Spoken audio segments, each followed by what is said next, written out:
Hey everyone, this video is a chapter, or a section from a chapter titled Marxism and Existentialism on the Philosophy and Theory of Jean-Paul Sartre 1.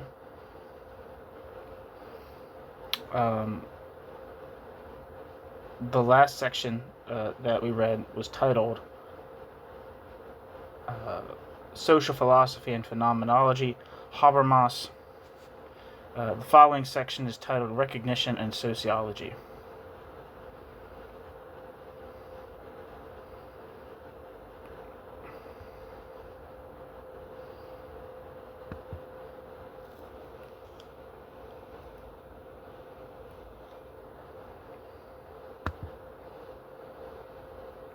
And it starts with the subheading Sociology and Idealism.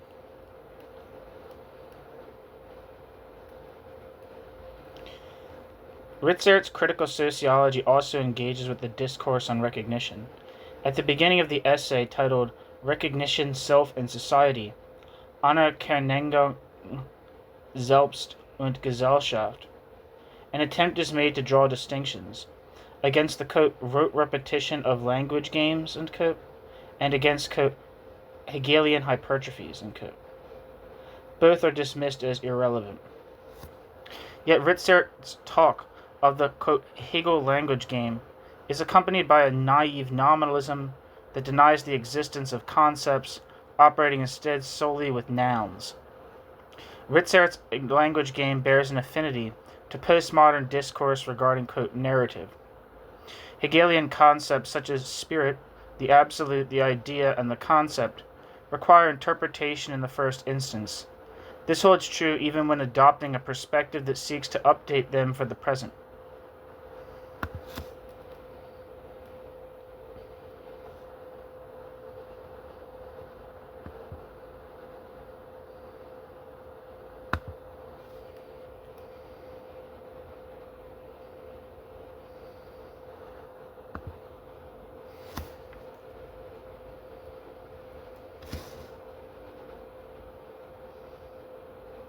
And there's some footnotes here.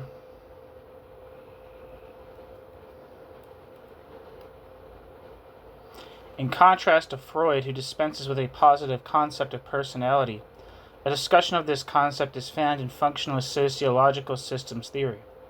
Unlike Comte's notions of dominant suprapersonal orders, Parsons seeks possibilities for mutual understanding based on specific personality structures and social role patterns. See Talcott Parsons, The Structure of Social Action. When sociological theory is viewed in isolation, the concept of relations of recognition appears to link up with this point. It therefore seems plausible to take the problem as a starting point, with the aim of introducing a missing theoretical element as a complement. For a critical discussion of Parsons' theory, see Rainer Prevost, Jürgen Ritzert, Elmar Stracke, Systemtheoretische Ansätze in der Soziologie, eine kritische Analyse.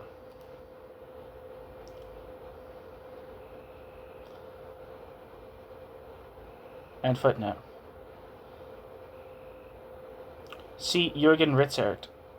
Footnote. See Jürgen Ritzert, Anerkennung Selbst und Gesellschaft zur gesellschaftlichen Konstitution in Hegels jener Realphilosophie.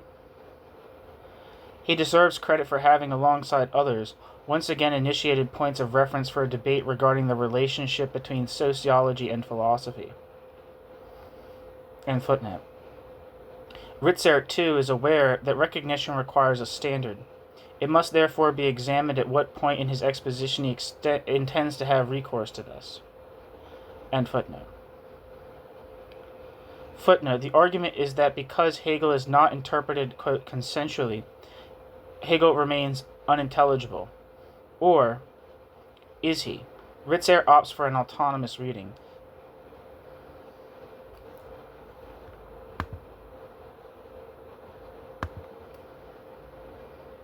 And footnote. Footnote. Here one finds already a misguided polemic against, quote, supersubjects, such as spirit, idea, or the assumption of an emanation of spirit, views shared by other interpreters. Instead, philosophy is subjected to empiricization. The philosophy of mind, for instance, is said to concern itself throughout with the question of the relationship of sentient perceiving and thinking, and consciousness to objects. Two objections must be raised here that Ritzert fails to consider. Those who look at the world rationally, the world looks at rationally. Hegel, in Lectures on the Philosophy of History. And, the model of self-determination as the construction of concreteness through the mediation between unity and determinations, is said to represent, dialectical nature, dialectical nature of the concept, which mediates itself with its other, and in this very mediation constitutes itself, Rudiger Bubner.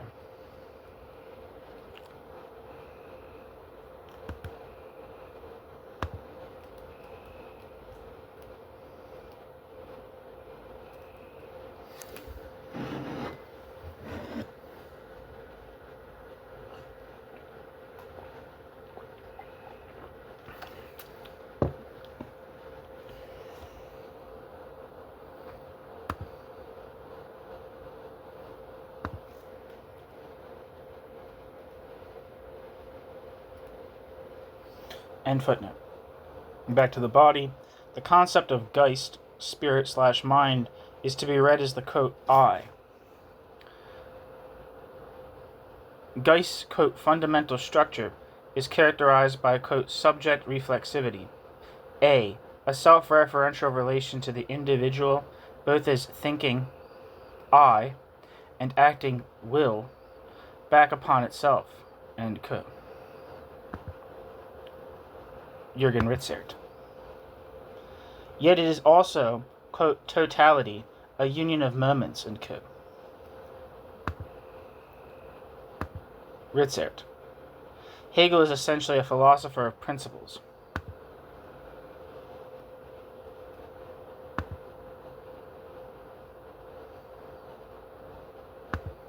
Footnote.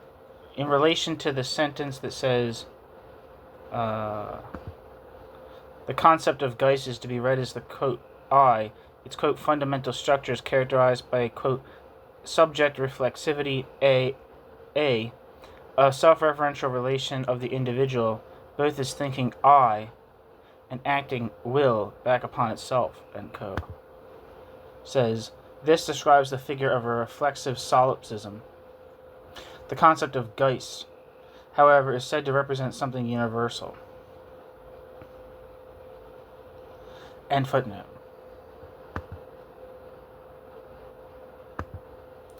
Footnote. Even at this stage, as will become apparent later, distinct elements are conflated for reasons of sociological practicability. End footnote. Footnote. By treating the metaphor of the circular movement of thought as real, concrete process, Ritzert aims to enable a sociological interpretation. This circular movement must be understood, as a process that proceeds from a point of origin, that, can possess a reflexive structure, In this respect, it can be drawn into analogy with the, cycle of reproduction, in which, one element within the whole can be viewed as fundamental, much like the existence of a, leading part, leading part, within a system of control loops, in systems theory. Regarding the critique of sociological systems theory model, see Diethard Behrens on the critique of Marxist-Leninist theory of nature. Zur Kritik der marxistisch-leninistischen Naturtheorie. End footnote. Back to the body. If the absolute idea is conceived as the dialectical unfolding of individual determinations, then totality effectively represents the history of this process. However, the absolute idea is conceived differently within the logic, as a progression of further determination and as a regressive grounding.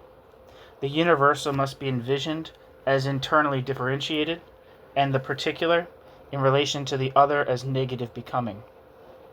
Thus self-consciousness is possible only for that which knows a, quote, non-I, end quote. Here a reference to Fichte rather than Hegel comes into play. Hegel's critique of Fichte is disregarded.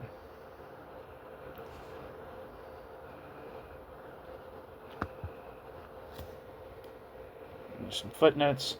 Footnote: in contrast to the interpretation of Hegel as a Platonist, Christian Schmidt emphasizes the transcendent character of the idea, or the idea as Begriff, concept, as the true. See Christian Schmidt, Autonomie und Freiheit, politische Aspekte des Selbstbewusstsein, by Hegel. Okay. Autonomy and freedom, political aspects of self-consciousness in Hegel.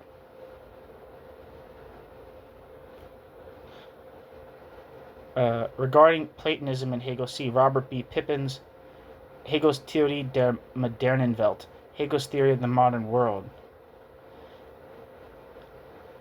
and Pippin's Die Verwirklichung der Freiheit, der Idealismus als Diskurs der Moderne, the realization of freedom, idealism as the discourse of modernity. And footnote. Footnote: it should be noted, according to Ritzert, that Hegel operates with circles and spirals. This occurs because in the phenomenology of spirit, Hegel operates with two instances. One instance that exists, quote, for us, end quote, and another instance that exists, quote, in itself. Quote, thus, at every stage of the exposition, there would be an anticipation that the, quote, natural consciousness, pressing forward to true knowledge, end quote, would have to catch up with. Moreover, this element, parenthesis, the anticipation of philosophical consciousness, quote, in and for itself, end quote, at every stage of the process of formation, an anticipation of the whole from which the transitions between the stages derive their plausibility, end quote. Ritzert.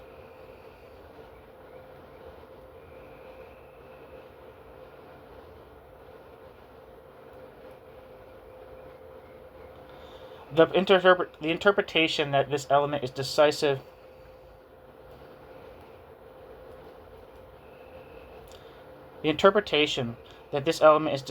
could be challenged by referring to other passages, provided one considers that the critical elements themselves fall within the respective form of knowledge. Here Hegel operates via, quote, pure looking on, end quote.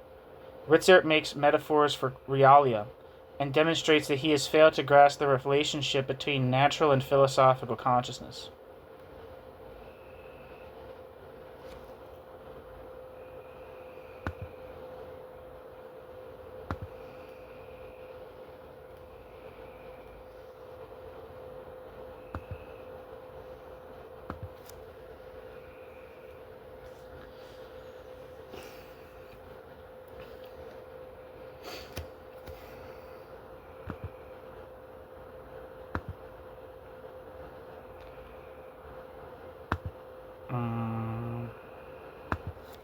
And footnote, an alternative interpretation is proposed to counter readings that focus on the unfolding of spirit, the theory of recognition.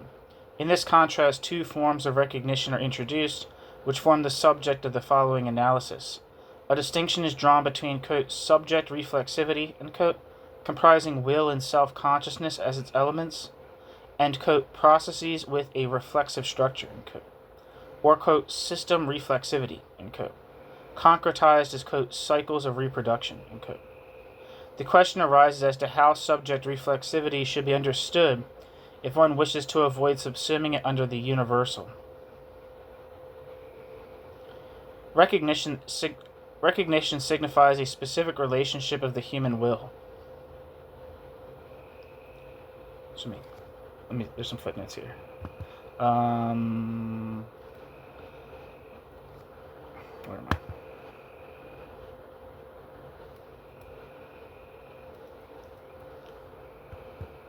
I? Footnote. Within the horizon of the struggle for recognition, the concept of negation is retained, following Adorno, and Hegelian philosophy is characterized as critique. The latter point remained unexplained. End footnote.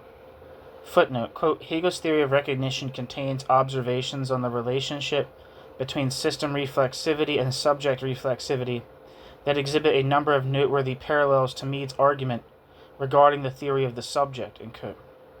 Mead's functionalism is disregarded here. Quote, for Hegel, the universal, system reflexivity, is the starting point of the exposition, not the particular, end quote.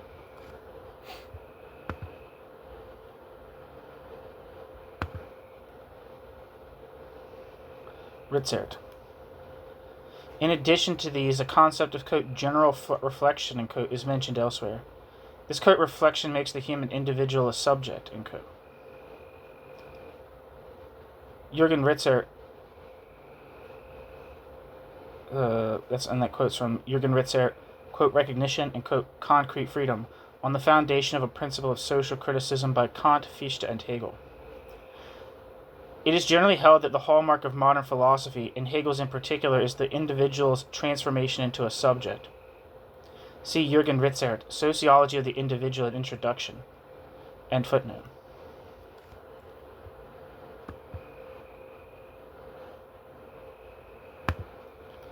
Footnote, regarding the relationship between, quote, system reflexivity and, quote, subject reflexivity, end quote, it is assumed that Hegel and Mead were in agreement. The relevant texts by Hegel are Hegel, Jena Real Philosophy 2, and Jena Real Philosophy Lecture, manuscript on the philosophy of nature and spirit from 1805 to 1806, Philosophy of Spirit, in Gerhard Güller's edited volume G.W. of Hegel, Early Political Systems. The relationship between, quote, system reflexivity and, quote, subject reflexivity is to be defined as one of negation, an insight that Ritzert soon loses sight of. The concept of system reflexivity is modeled on that of, quote, reflexive institutions, end quote, conceived as being defined by their utility for the, quote, autonomy of the individual, end quote, analogous to the construction of reflexive mechanisms in Luhmann's concept of, quote, system life, end quote.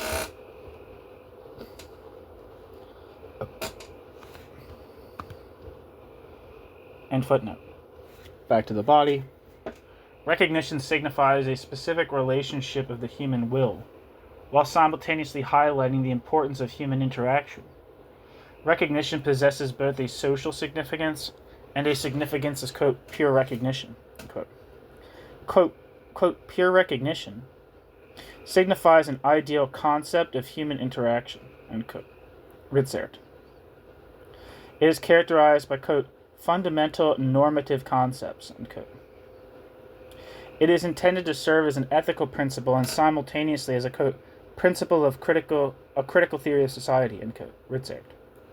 The latter is to be defined more precisely through the work of Kant, Fichte, and Hegel. Thus, alongside a recourse to Hegel's philosophy, one must also examine Fichte's philosophy, for in the thought of quote, Kant, Fichte, and Hegel, pure relations of recognition are linked to the free will of individuals, end quote. They presuppose, quote, mutual respect for human dignity, end quote.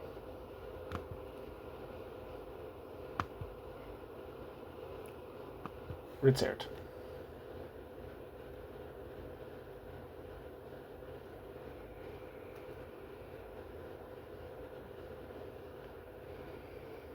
Okay.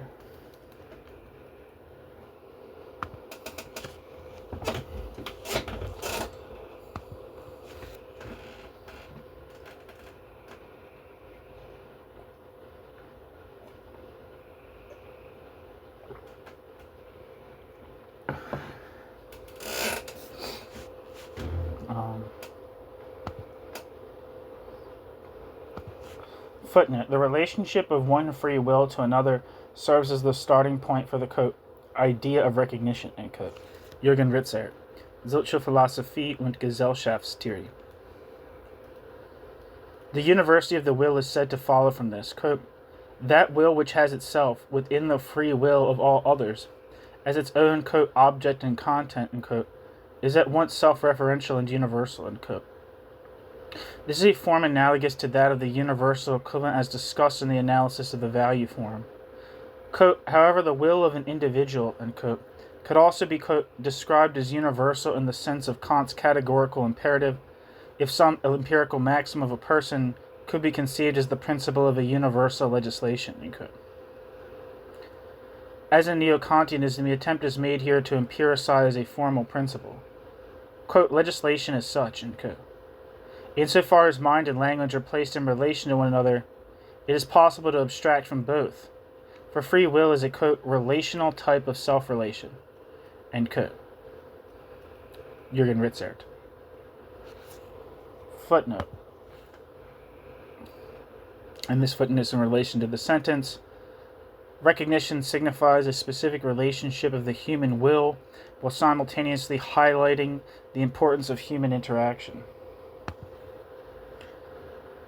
Footnote. This is presented in a completely ahistorical manner. Here, however, reference must be made to the historical context and consequently to differences. Quote, a universal human dignity differs from specific forms of worthiness or demands for respect and recognition. The latter relate to a status or an achievement, to a profession, to origin, or to possessions, end quote. Hans Ernst Schiller.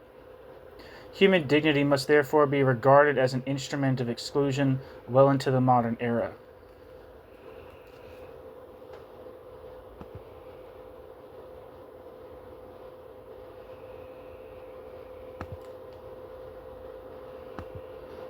The next footnote is related to the sentence, recognition possesses both a social significance and a significance as, quote, pure recognition, end quote. And the footnote says, Honneth goes further here by drawing a line from desire to recognition. The, quote, consciousness of one's own self, end quote, requires a, quote, other self, end quote. See Axel Honneth, Das Ich im Wir. Studien zur Anerkennungstheorie. Studies on the theory of recognition. Just as the subject is oriented by its desire, so too should desire lead to a better, quote, consciousness of its, quote, self, end quote, end quote. Yet self-consciousness is, quote, reflected being, end quote.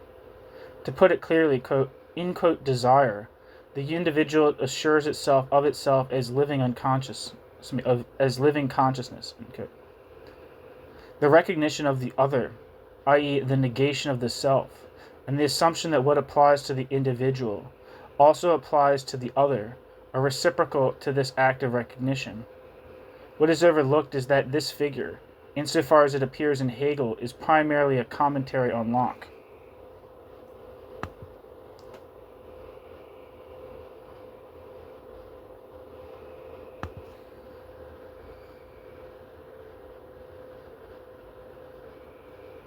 End footnote.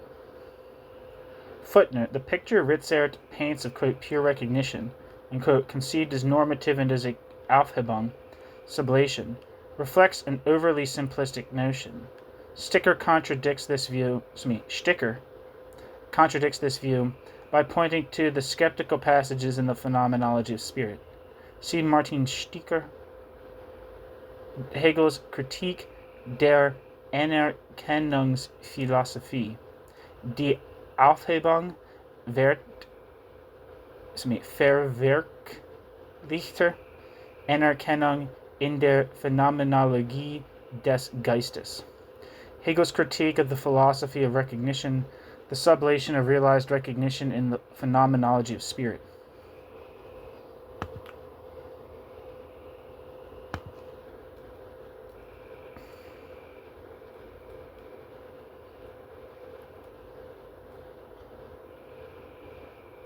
Footnote. It is intended to provide a, quote, viable normative basis for critiquing the social inequality represented by master and servant, end quote. Jürgen Ritzert.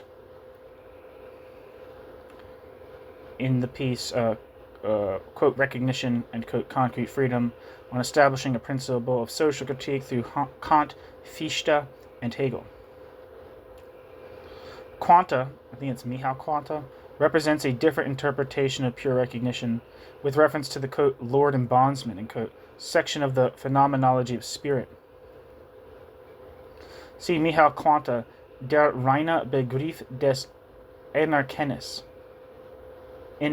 Anerkennens. the pure concept of recognition. Reflections on the grammar of the recognition relation in Hegel's phenomenology of spirit.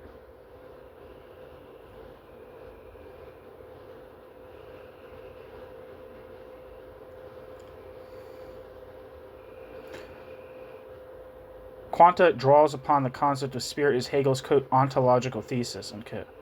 Self-consciousness, quote, as a universal, unquote, arises from the interaction of at least two empirical self-consciousness is. For Hegel, recognition remains, quote, limited to the horizontal recognition of interlocking, quote, I attitudes, unquote. Quanta sees, quote, great social ontological potential, unquote, in this.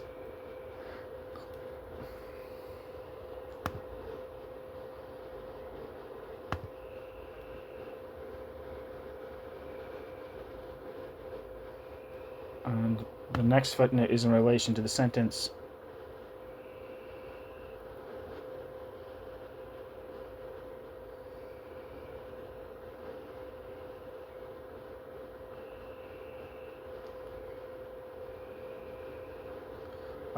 Thus, alongside a recourse to Hegel's philosophy, one must also examine Fichte's philosophy, for in the thought of, quote, Kant, Fichte, and Hegel, pure relations of recognition are linked to the free will of individuals, end quote. They presuppose, quote, mutual respect for human dignity, end quote.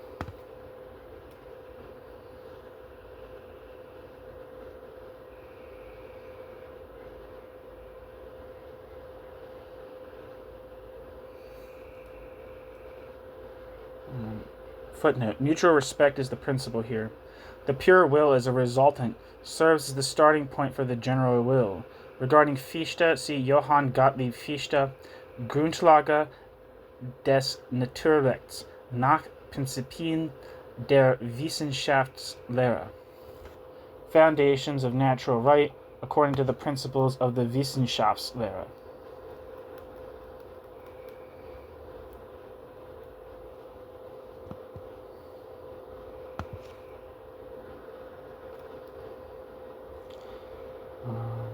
Back to the body.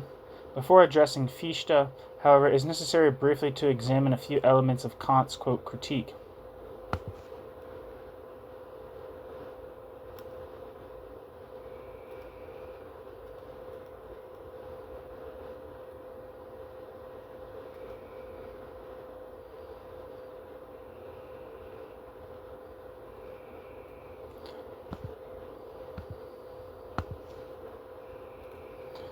Kant, Fichte, and Hegel are considered liberal philosophers. Nevertheless, the differences between them are manifest. Kant's liberalism is evident, among other things, in his critique of slavery and his description of the child's status. Kant repeatedly argues against treating a human being as a mere object and thus against slavery. The upholding of personhood is grounded in the concept of humanity, which, however, is understood as universal citizenship. Against this backdrop, the child's status as a person, established at birth, is also justified. According to Kant, the right to free action derives from this status. This points to three elements: freedom, morality, and contract. Freedom of action, praxis, can only be conceived as autonomous in principle. Yet Kant ultimately qualifies this view and makes concessions due to the crooked timber of human nature. Fichte plays a seminal role, founding a school of thought in his attempt to appropriate Kantian philosophy, while simultaneously undertaking what he considers to be a refinement of Kantian philosophy.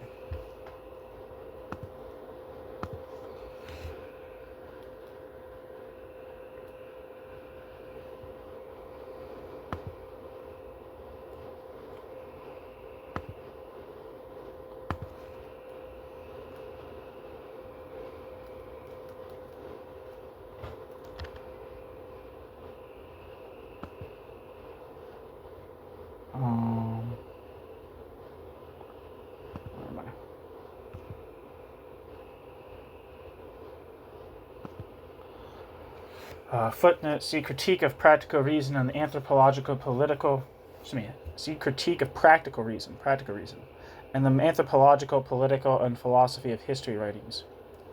The fact that Ritzert misconstrues the philosophical concept of, quote, person and, quote, individual is not merely due to a subjective attitude. His own point of departure and reference lies in Weber's views on modern American sociology, behaviorism, conventionalism, functionalism, and symbolic interactionism, in which, quote, person functions as a name for, quote, human being, and, quote, individual in society, end quote, and into which the functions of the, quote, legal person and the individual endowed with free will have been tacitly incorporated.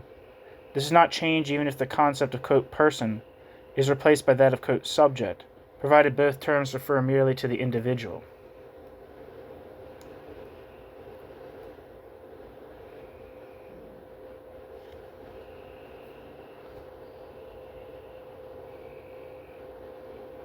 And footnote. Footnote. See Georg Geismann, Weich und Moral in der Philosophie, Kant's Law and Morality in Kant's Philosophy, published in Jahrbuch für Recht und Ethik, Yearbook for Law and Ethics. And footnote. Through the act of procreation, the child is brought into the world as a, quote, legal person, end quote, for whom the parents are liable. The child is considered a person and endowed with rights from the moment of birth, quote, insofar as it is a person, end quote. This definition implies that the parents are already legal persons. To be born as a person with rights, the parents must hold rights. However, the status of being a person or holding rights must be conferred by the state. It presupposes freedom and equality. Herein lies a contradiction with established class-based morality.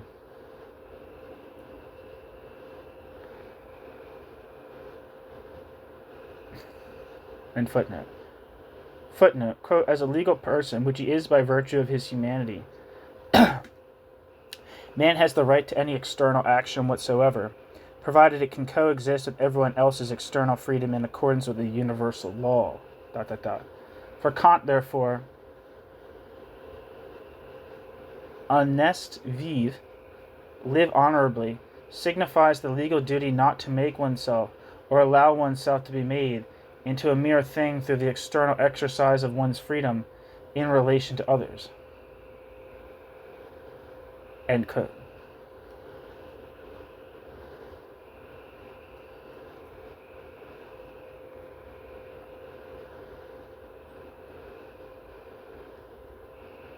And that's from...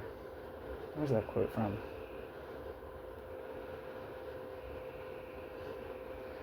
And that quote is from Geismann, we were just referenced earlier, Georg Geismann.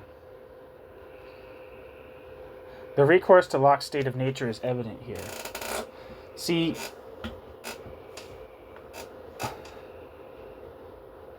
I have no idea. Zajc's Lockean study defending liberalism. See Rainer Zajc, 2014. But if right and legal duty presuppose the legal person, what constitutes the latter?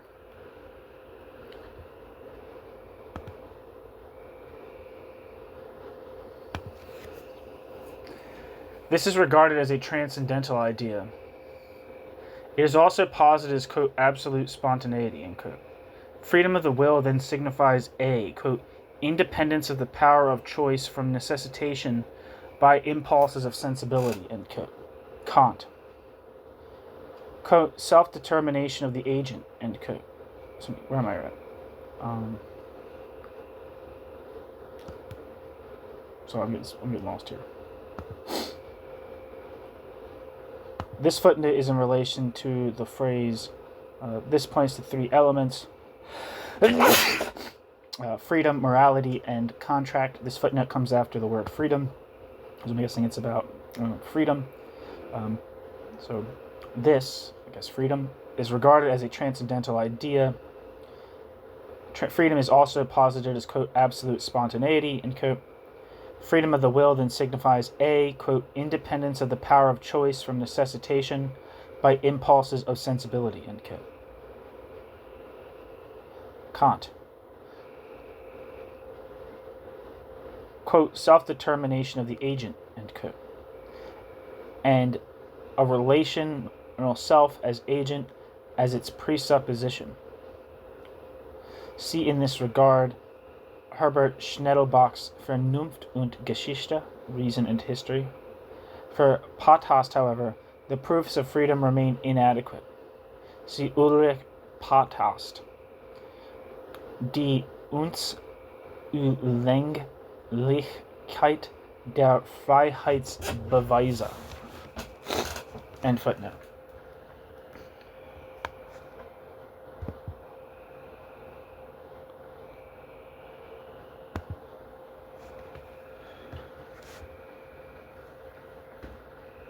Footnote. Morality and law are placed in a relationship of tension. Thus, quote, legality is the moral qualification of an action. Morality is the human qualification of the maxim of action, end quote. Georg Geismann. Freedom of the will is moral, as Geismann interprets it, but is not required with regard to the law and the doctrine of right. End footnote.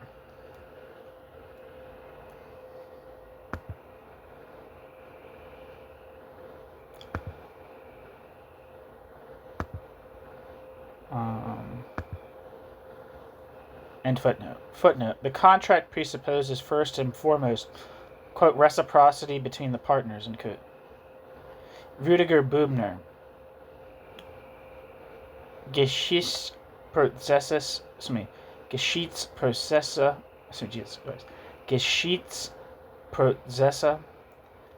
und Handlungsnormen. Page 2. Blah, blah, blah. However, according to Bübner, one must consider the following. Quote, thanks to its origins in private law, the contract model reduces issues of social and civic life, which, from classical political theory to modern legal thought, were conceived as the duties and rights of the citizen vis-a-vis the duties and rights of the ruler or state authority, to a different register, end quote. Implicit in this is a problem regarding the nature of knowledge. Norms are understood as a coincidence of maxims, analogous to scientific conventionalism, with content relevant to practice. This model lacks an adjudicating authority.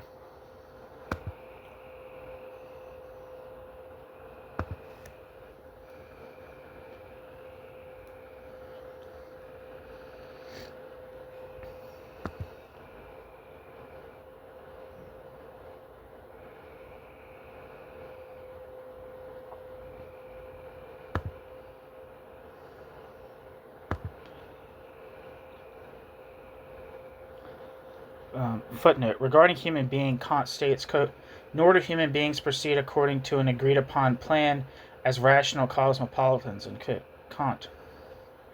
In contrast to possible alternatives to autonomy, and thus as a critique of the Kantian restriction, attention must be drawn to a problem requiring reflection. Quote, whether it is the solitary sage or an enlightened elite, theory wrongly subjugates practice. Decree takes the place of practical insight, and the ethical world is hollowed out into a counterfactual assumption. Rüdiger Bübner. Historical processes and action norms.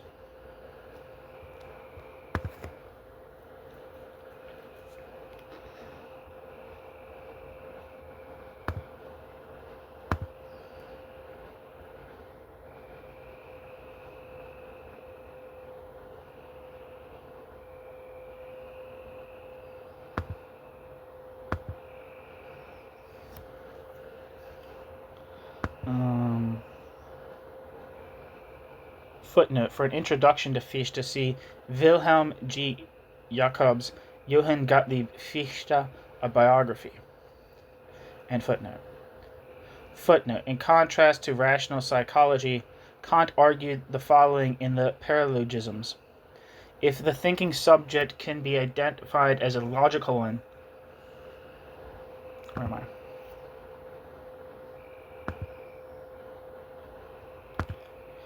In contrast to rational psychology, Kant argued the following in the Paralogisms. If the thinking subject can be identified as a logical one, then the pure quote I must be regarded as the consciousness of thinking, meaning that the unity of consciousness lies within the act of thinking. The quote I of apperception is therefore considered a transcendental subject, because as a transcendental quote I, it constitutes a determination of logical identity, and consequently the synthetic unity of transcendental apperception. It represents a necessarily universal content of representation. In Fichte's philosophy, the pure logical, quote, I transforms into the absolute, quote, I, and, quote, I that is posited as absolute. Ritzert hinders his own adequate access to the critique of pure reason by breaking down its exposition into discrete phases and sections intended to be read sequentially.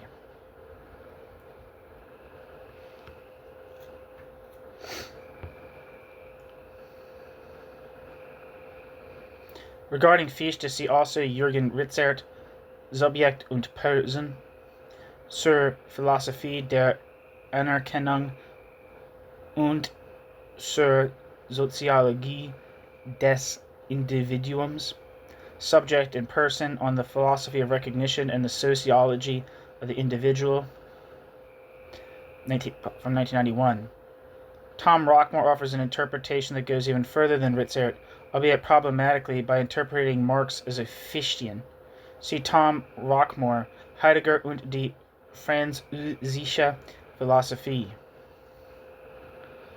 and Marx in the German philosophical tradition.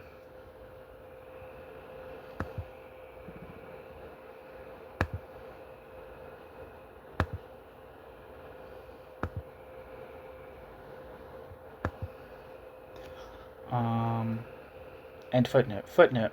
Ritzert's focus on Fichte is also justified by the latter's pivotal role in transforming Kantian philosophy, a transformation subsequently adopted by Hegel in the philosophy of the 19th century.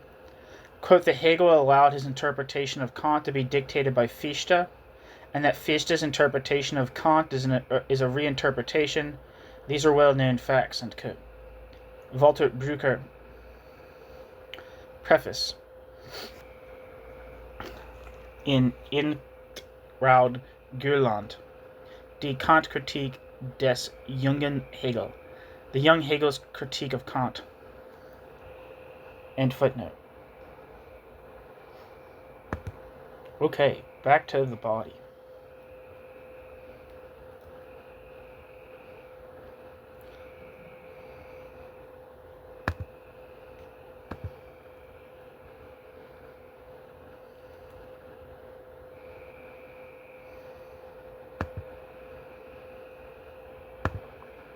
The demand for an ethical dimension within philosophy is presented early on in Fichte's work. The ethics envisioned is one grounded in reason. Reason is intended to serve as the standard for epistemology, indeed for philosophy as a whole. During his early phase, Fichte's philosophy centers primarily on his Wissenschaftslehre, doctrine of science, and his philosophy of consciousness. Here Fichte draws emphatically upon two starting points of thought, those of Spinoza and Kant. Furthermore, he subjects Spinoza's philosophy to a new process of subjectivization. If one follows Hegel's interpretation of Spinoza for a moment, the following picture emerges. The true, in a modification of Diethard, is, quote, a substance whose attributes are thought and extension, end quote. Thus, according to Hegel, Spinoza's being constitutes a, quote, unity of opposites, end quote. These opposites are conceived as, quote, thought and extension, end quote. Res cogitans and res extensa. God is the unity, the, quote, absolute substance in which the world, nature, has been submerged and has vanished, end quote. The key point to note is this, quote, God is the one substance, nature and the world are merely an affection, a mode of the substance, end quote.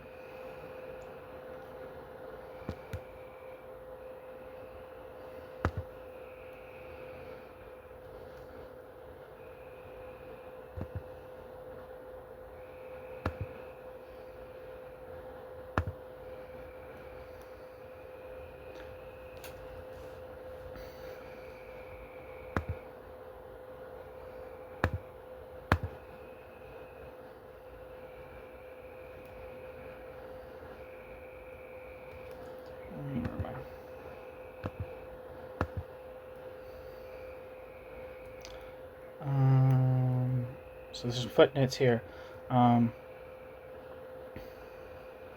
See Johann Gottlieb Frege, Versuch einer Kritik aller Offenbarung Attempt at a Critique of All Revelation, published in 1792, in which it is stated that the core of all religion is ethics, insofar as ethics accords with reason, i.e., for Fichte, quote, agrees with Kant's critique of pure reason. Fichte therefore regards the moral law as immediate. See Georg Gerwich's Fichtes System der konkreten Ethik. Fichte's System of Concrete Ethics, published in Tübingen, 1924.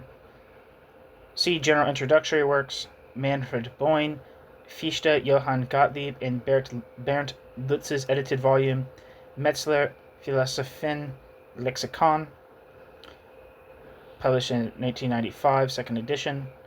Peter Baumann's Johann Gottlieb Fichte, Freiburg, 1990. Wolfgang Janke, Fichte, Sein und Reflexion, Grundlagen der kritischen Vernunft. Fichte, Being and Reflection, Foundations of Critical Reason. See regarding the System der Sittenlehre, System of Ethics. Jan Christoph Merle and Andrea Schmidt's edited volume, Fichtes System der Sittenlehre, ein kooperativer Kommentar. Fichte's System of Ethics, a collaborative commentary.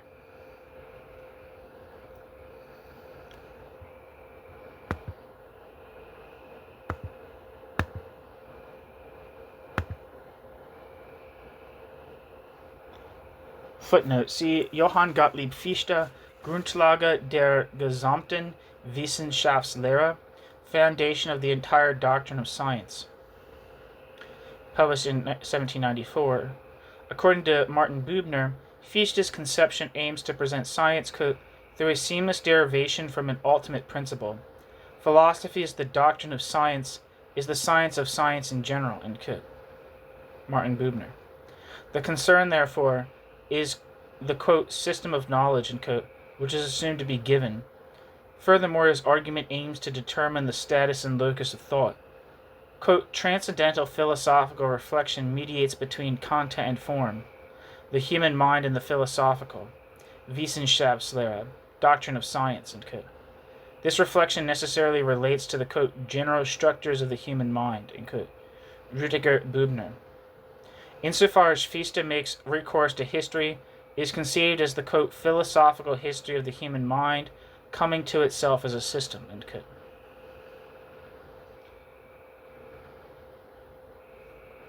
Rüdiger Buebner. Sorry, I thought it was Martin Buebner that I was talking about earlier, but Rüdiger Buebner. Thus, the core approach involves abstracting from it. Abstracting from history.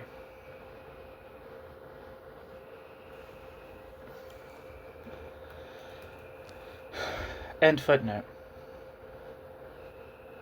Within this framework, according to Ritzer, a distinctive theory is constituted a, quote, ideal realism, end quote.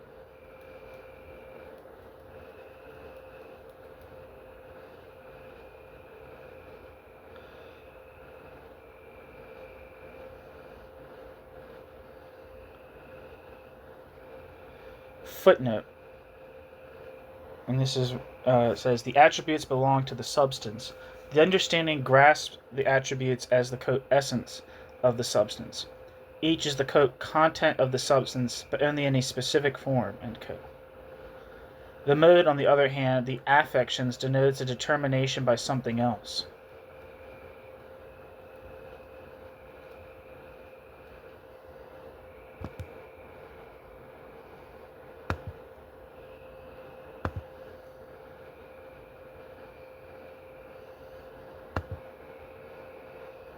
End footnote. Back to the body.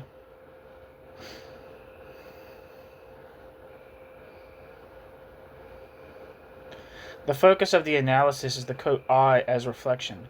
The aim is to comprehend human consciousness, and consciousness in general. In doing so, modifying the Cartesian approach, he proceeds from the, quote, immediacy of the self-certainty of the thinking I, end quote. For him, the empirical, quote, I, in the world are representations within a consciousness and objects of an underlying spirit, a spirit that manifests itself as the absolute, quote, I, within the world and individual consciousness, yet encompasses them, and thus constitutes all reality, absolute being. Footnote. Fichte's concept of the I is derived from a conditional logical identity. The I is to be conceived as active and self-referential. On the one hand, the concept of the I is merely introspection. See Johann Gottlieb Fichte, Erste und Zweite Einleitung in die Wissenschaftslehre. On the other hand, it is formulated in terms of the theory of grounding. Quote, Fichte's concept of the I is thus characterized by the unity of positing itself, being or existence, and being for itself, end quote. Christian Eiber in Subjektivität. Thinking is regarded as acting, and in this respect the I, as the unity of intuiting as activity and concept, is intended to hold central significance. If Ritzert wishes to understand reflection solely as, quote, the unity of self-consciousness and self-determination, end quote, he thereby narrows its meaning. A seminal critique of Fichtean idealism, or rather of his epistemology, is found in Hegel. See Hegel, Differenz des Fichteschen und Schellenschen Systems der Philosophie.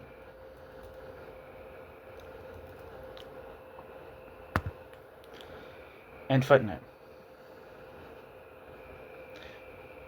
The aim is to comprehend human consciousness and consciousness in general. Footnote, quote, Fichte's intention to grasp the fundamental constitution of all human consciousness, end quote, entails explaining, quote, how the unity and difference of subject and object within consciousness, end quote, are possible. End footnote. Back to the body. In doing so, modifying the Cartesian approach, Fichte proceeds from the, quote, immediacy of the self-certainty of the thinking I, end quote.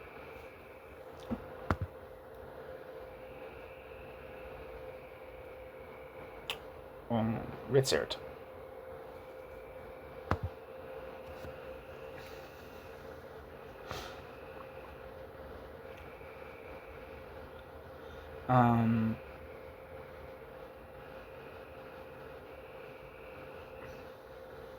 Wait, I don't know.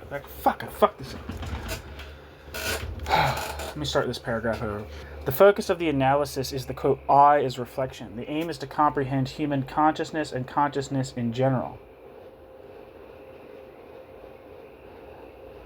In doing so, modifying the Cartesian approach, he, and I forget who he is, proceeds from the, quote, immediacy of the self-certainty of the thinking I, end quote.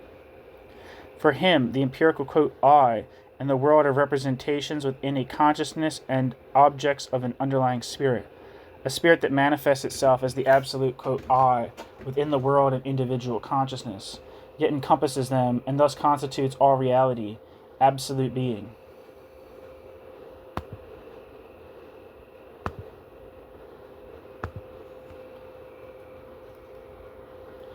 Footnote, quote, Fichte's intention to grasp the fundamental constitution of all human consciousness, end quote, entails explaining, quote, how the unity and difference of subject and object within consciousness and, end quote, are possible, end footnote. Footnote, in contrast, the French reception of the 19th century maintains a simpler conception of Fichte's philosophy.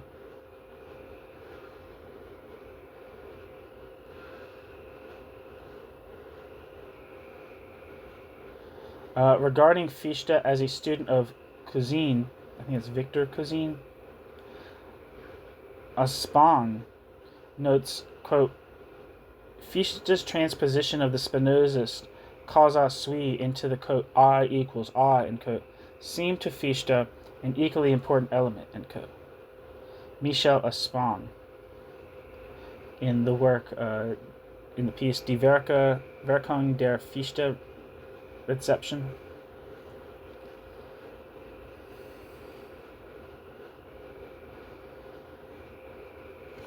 And footnote. Footnote, it is posited that, quote, the unity of the absolute I is presupposed as the principle underlying all moments of consciousness, end quote. Christian Eiber.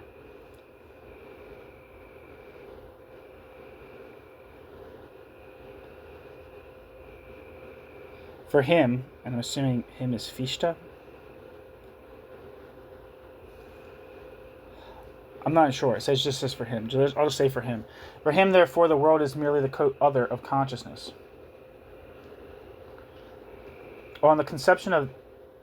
This conception in general, see Karl Marx and Friedrich Engels, Die Deutsche Ideologie, Kritik der neuesten deutschen Philosophie in ihren Repräsentanten, Feuerbach, B. Bauer und Stirner, und des deutschen Sozialismus in seinen verschiedenen Propheten. This is directed above all at Feuerbach as well.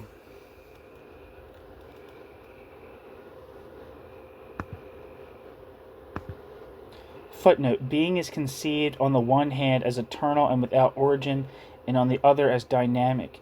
It is said to be a realizing Tathandlung, act of positing/doing.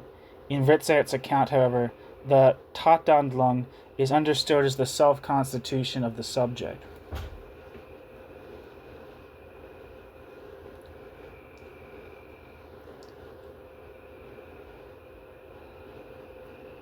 And footnote. Back to the body. Fichte's philosophy differs significantly from the popular philosophy of his time. Nevertheless, in one respect, Fichte's philosophy bears a certain affinity to that of Krug, Krug, a philosophy Hegel commented upon. Whereas in another context regarding the theory of grounding and idealism, it is theoretically consistent. Here, however, the primary theme is not epistemology, but rather Fichte's understanding of society, and in particular Fichte's concept of recognition.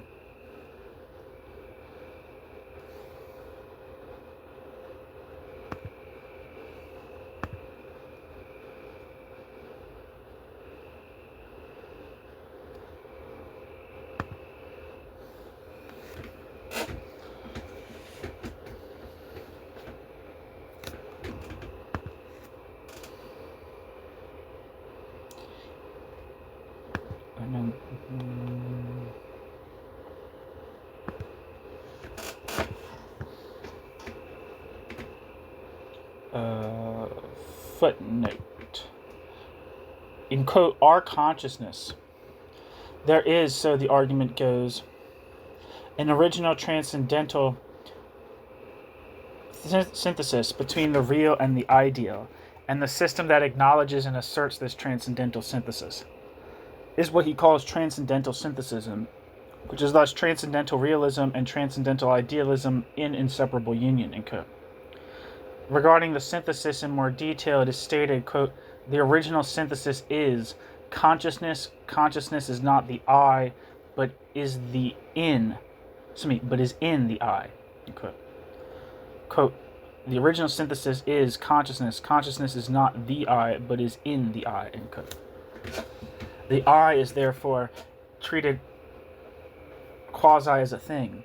Quote, consciousness exists within this thing, and this consciousness is a collection of an infinite number of things, end quote.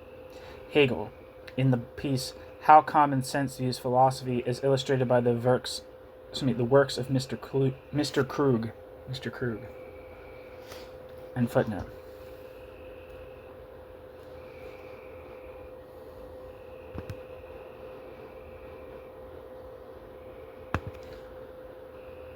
Footnote. See Hajo Schmidt, Political Theory and Actual History on Johann Gottlieb Fichte's Practical Philosophy, 1793 to 1800.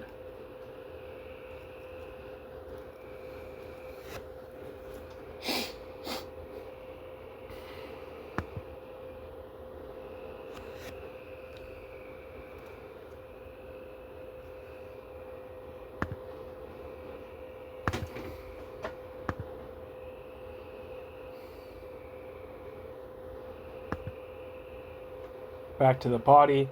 The recourse to a, quote, unified basis of distinction and connection, end quote, applies to the, quote, legal world, end quote, as well. Like legal concepts themselves, this basis falls within the realm of metaphysics. Fichte posits a, quote, foundation of natural law based on mutual recognition, quote. Law is thus grounded in the, quote, reciprocal determination of recognition, end quote. For Fichte, recognition relates, on the one hand, to legal relationships. In this respect, as Janke emphasizes, it is action-oriented. On the other hand, action is conceived as, quote, universally valid recognition, end quote. This implies that the acting, quote, persons are known to be recognized. Recognition thus entails the experience of the other and self-pacification, leading to a state of coexistence to community. In Fichte's philosophy, followed here by Ritzert, a society of individuals is constituted. Consequently, intersubjectivity and society are identified with one another. Recognition is thus regarded as an element of morality and as a component of human interactions.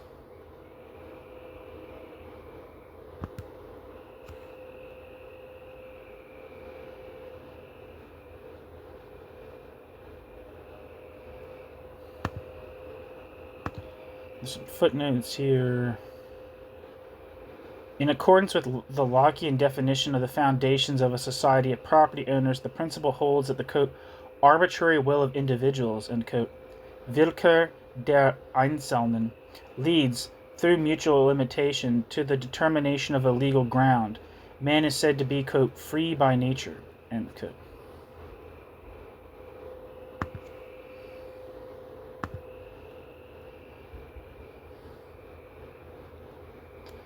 The deduction of recognition is carried out in two ways, once legally and again within the context of Wissenschaftslehre of 1804. The former takes free will as its starting point, the latter a, quote, I drive.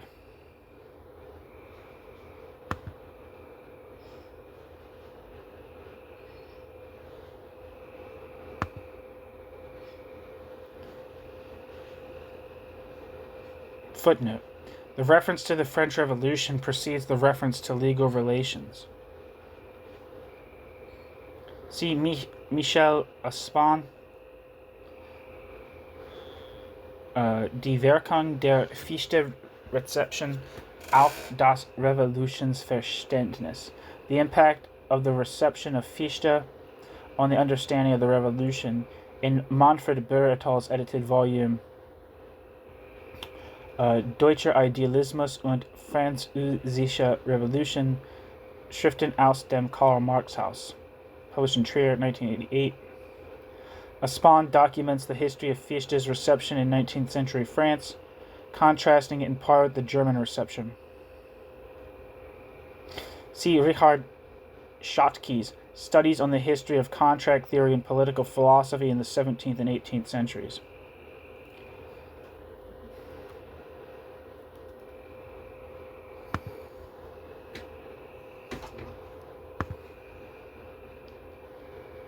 Footnote. Presupposed here are, quote, radical liberal elements, end quote, of state theory, as Boer writes, which however appear to be retracted within the philosophy of law.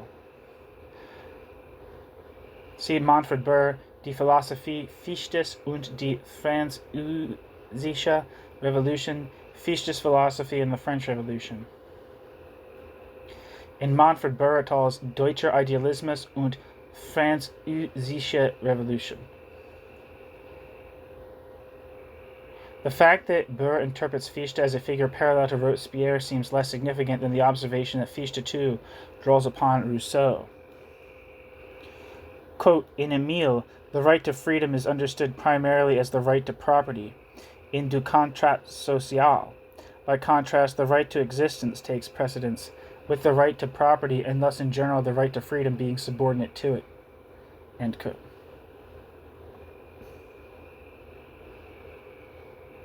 Manfred Boer.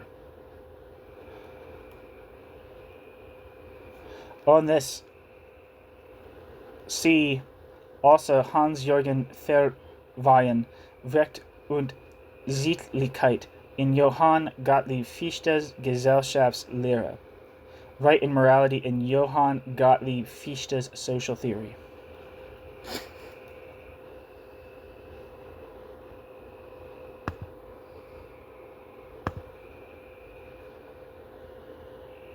Footnote. In Fichte's work, the aspect of action predominates within the context of the sensible world and the expression of the will.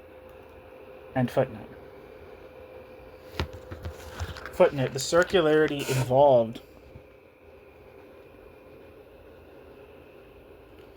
in positing right as a conditio and in anthropologizing recognition in order to turn recognition into a legal ground goes unnoticed.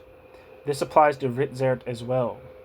Quote, Fichte's philosophy of right demonstrates that the independence of the individual can only emerge through the interaction with others who are themselves independent and with subjects who mutually recognize one another's autonomy. End quote. Jürgen Ritzert.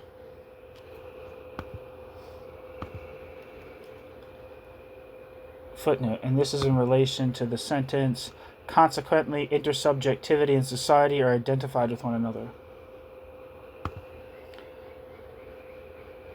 Footnote. However, since the law itself is not the subject of discussion here, the argument is reduced once again to a form of recognition devoid of any normative standard.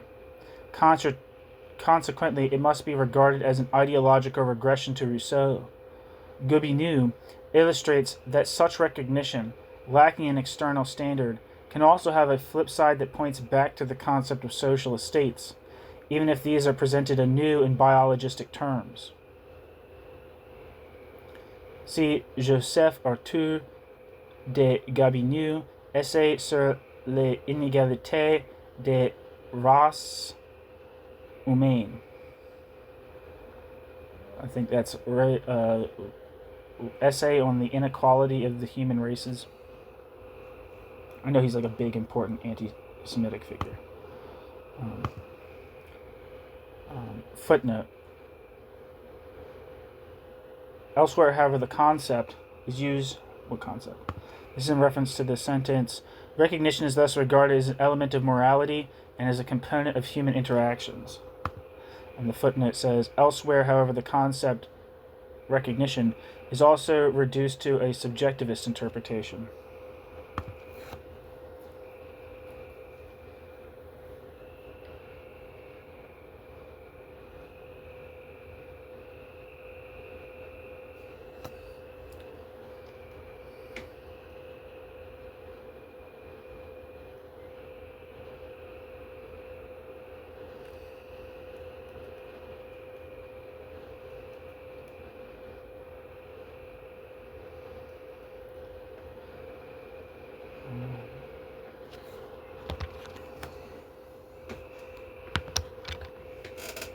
Back to the body.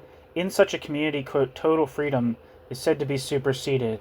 What is postulated is a society for which law is essential. Law is something spiritual as free will is intended to hold a priori. Law is thus conceived as a superhumanum.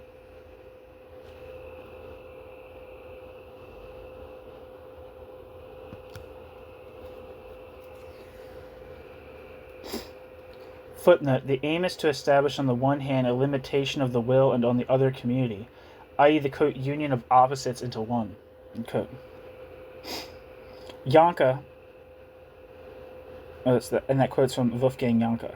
Janka leaves unexamined the evident connection to both feudalism and the construction of natural law. End footnote. Footnote. See Zwei Bache, Gesellschaft und Staat in der politischen Philosophie Fichte. I guess that's State and Society in Fichte's political philosophy. The work also notes that in Fichte's philosophy, socialist states are ascribed a mediating function while simultaneously operating as compulsory corporate bodies.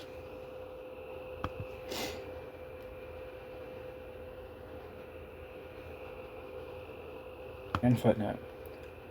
Footnote, quote, legal conduct, which presupposes the validity of the law, is said to spring, quote, from the root of recognition, respect, and mutual consideration, end quote. Wolfgang Janka. These are virtues of the bourgeois world of contract.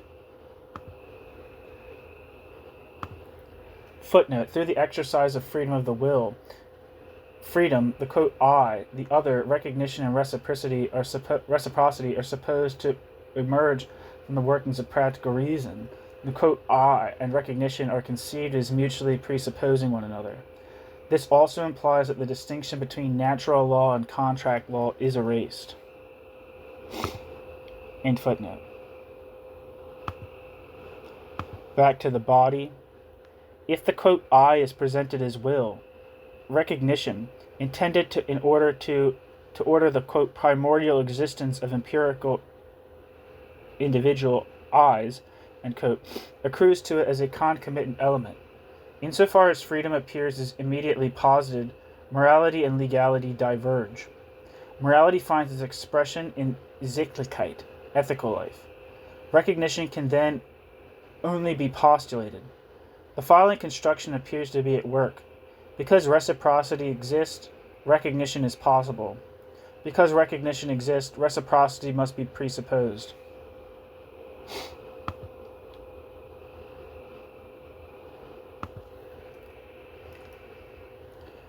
Footnote. For Fichte, recognition, as Ritzer explicitly clarifies, signifies the acceptance of competition. End footnote. Footnote. Ritzer's interpretation of Fichte states, quote, a rational being is a subject, end quote. As such, it is placed in relation to others, it is therefore will. While Ritzer operates largely with the concept of, quote, person here, as he does in his interpretation of Hegel, he later replaces this term with that of, quote, subject.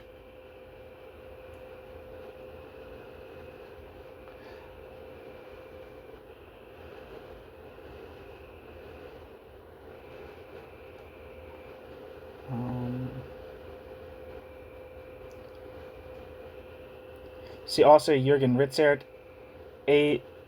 Asymmetrische und reine Anerkennung, Notizen zu Hegels Parabel über Herr und Knecht in Benno Hafner et al.'s edited volume Pädagogik der Anerkennung, Grundlagen, Konzepte, Praxisfelder.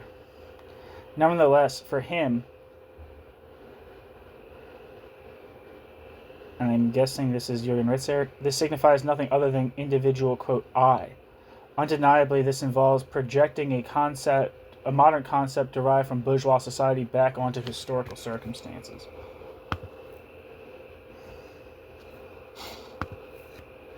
End footnote. Footnote. Thus, an anthropologization of market-based forms is taking place. End footnote. And that's in relation to the sentence that says, insofar as freedom appears as immediately posited, morality and legality diverge.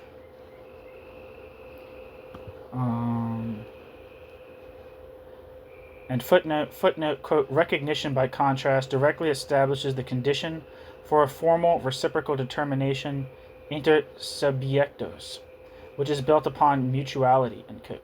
Jürgen Ritzer.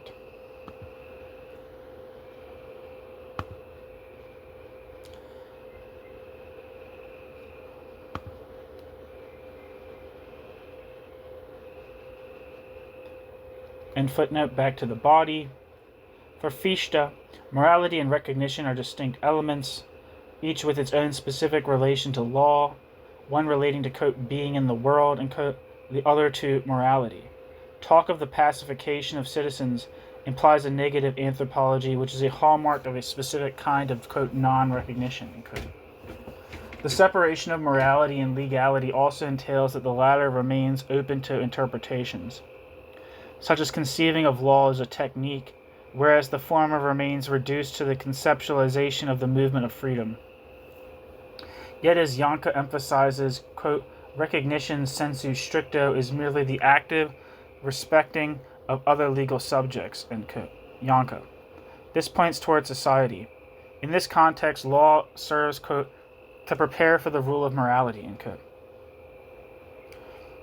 The moral law, however, can only emerge once the, quote, purposes, self-preservation through the securing of labor, property, and peace within a framework of mutual recognition have been fulfilled. End quote. Yet these purposes are themselves merely a transitional stage toward another phase, the coexistence and medium of divine life, end quote, as Janke characterizes Fichte's position.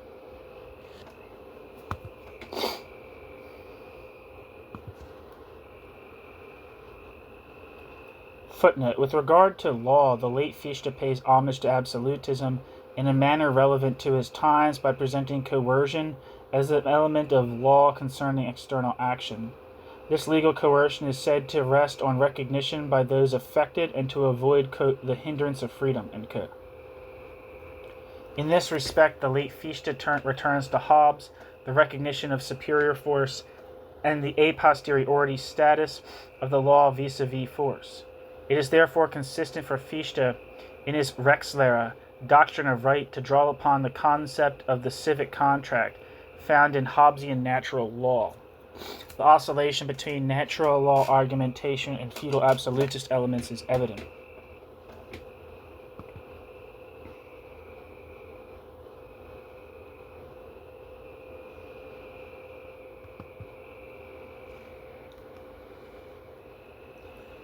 Footnote. Freedom is, quote, the only true reality within its appearance, end quote.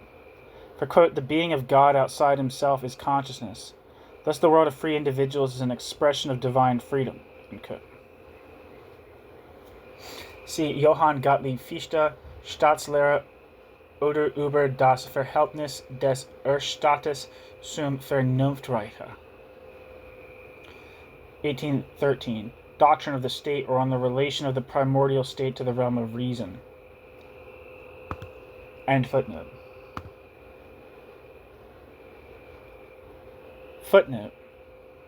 And this is in relation to the sentence, the moral law, however, can only emerge with the, quote, once the, quote, purposes, self-preservation through the securing of labor, property, and peace within a framework of mutual recognition had been fulfilled, end quote.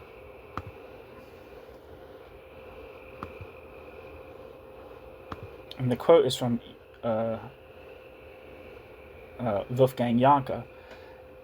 And the footnote says, these are the elements of Lockean property society. See C.B. McPherson's The Political Theory of Possessive Individualism.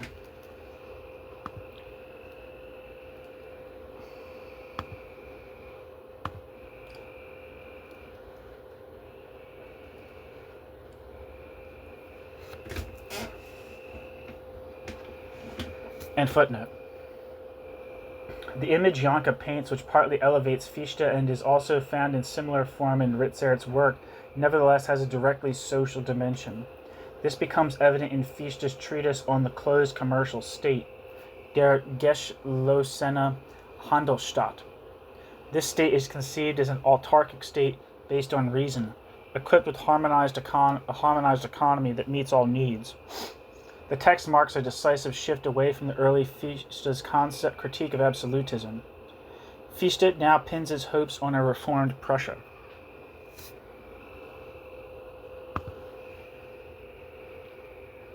Footnote. See Johann Gottlieb Fichte, The Closed Commercial State, a philosophical outline as an appendix to the theory of law and politics of a future policy.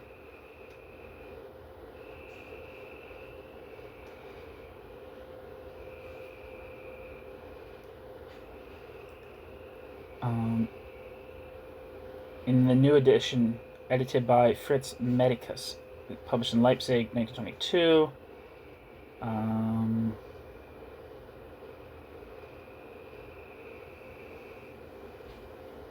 And see Johann Gottlieb Fichte, The Closed Commercial State, a philosophical outline as an appendix to the Doctrine of Right, and a sample of a future policy with a previously unknown manuscript by Fichte. I guess that's the edition that it came in, I'm not sure. Quote, on political economy, end quote. Based on the edition by Fritz Medicus. And with an introduction by Hans Hirsch, 1979. See Heinrich Brunner, Fichte's Economic Philosophy, published in Nuremberg, 1935. Andreas Fertz R., The Autonomous Subject in the State of Reason, a systematic historical investigation of Fichte's quote, closed commercial state, end quote, of 1800, published in Bonn, 1979.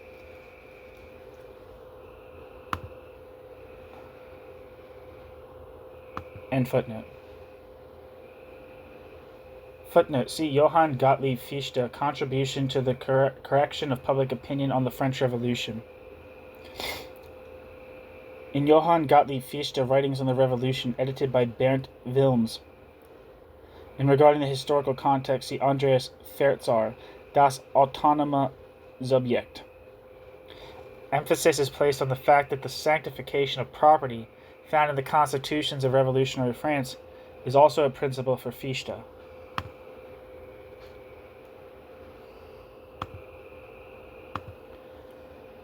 End footnote.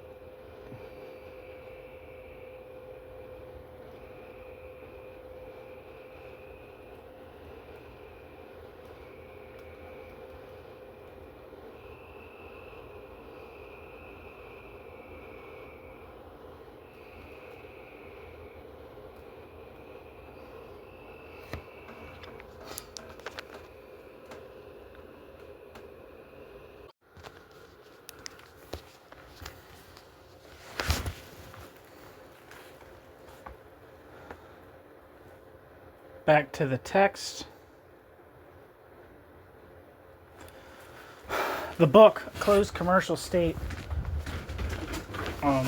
is a planned economy designed to, or the closed commercial state is a planned economy designed to secure the supply of food, housing, and clothing, as well as manufactured goods.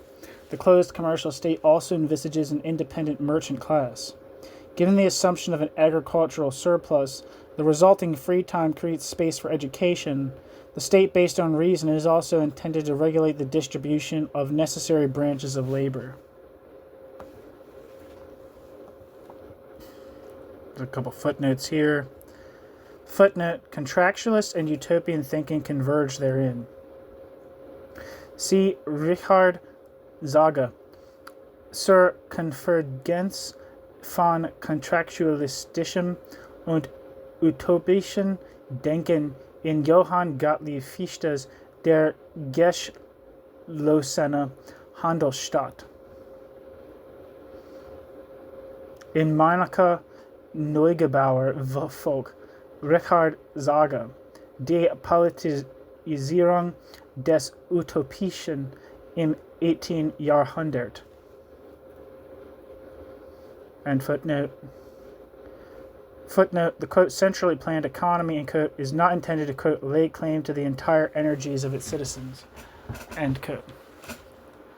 Hans Hirsch.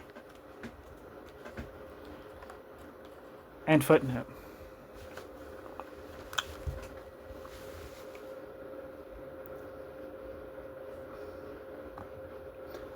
Back to the body. Since there is no foreign trade, the economy appears simple to organize.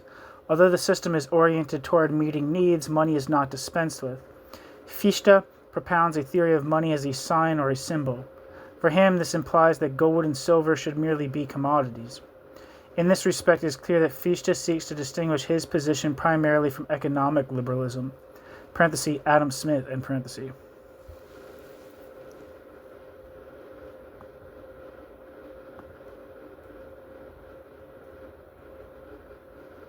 Footnote, see Fichte's xenophobic conception of law and economics. This also encompasses the travel ban imposed on the population, from which only scholars and artists are to be exempt.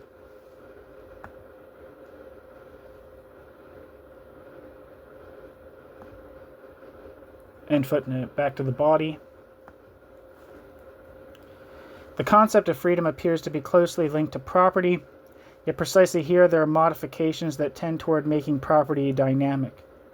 The conception of an autarkic state, a state of citizens, corresponds to Fichte's refusal to countenance wars of conquest. The military is intended solely to, quote, maintain an internal peace and order, and, quote, the military serves as an instrument of control over the lower classes. Footnote, quote, in the young Fichte's contract theory, private property is a factor pre-given to the state by natural law, end quote. Richard Zaga. This changes somewhat with the later Fichte. Burr notes that the closed commercial state is to be interpreted, quote, as the blueprint for a system of petty bourgeois dictatorship aimed at establishing a society of small property owners with maximum equality of wealth. Okay. Manfred Burr. It is evident that Burr maps Fichte's philosophy onto Rousseau's. Yet there is in part a fundamentum in re for this. Regarding Rousseau, Cassirer states, quote, when the prevailing form of social coercion falls away and is replaced by a new form of political ethical community, a community in which everyone, instead of being subject to the arbitrary will of others, obeys only the general will, which he recognizes and acknowledges as his own, then the hour of redemption has arrived, end quote. Ernst Cassirer.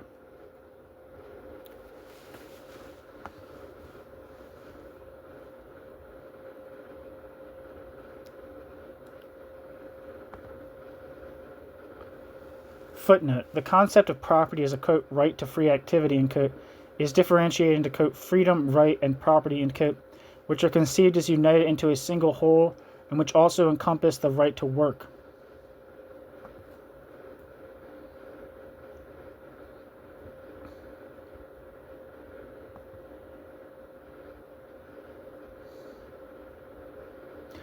And footnote, back to the body. Fichte's state based on reason is initially conceived as, quote, the legal order realized in accordance with reason, end quote.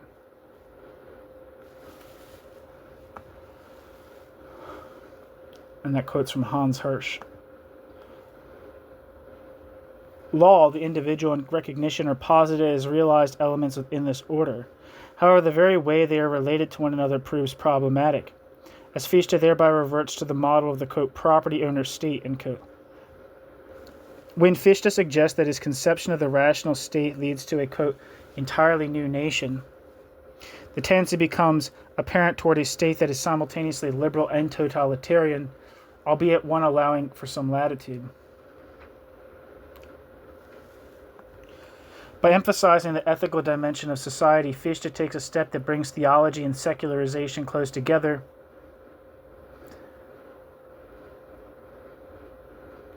And let me see, there's some footnotes here actually. Let me start. Sorry, I started jumping ahead. Footnote. It refers to Fichte's state based on reason, is subject to, quote, the postulate of internal cohesion, predictability, and static harmony of social relations, as well as external isolation, end quote. Richard Zaga. That is to say, there is no adequate concept of property here.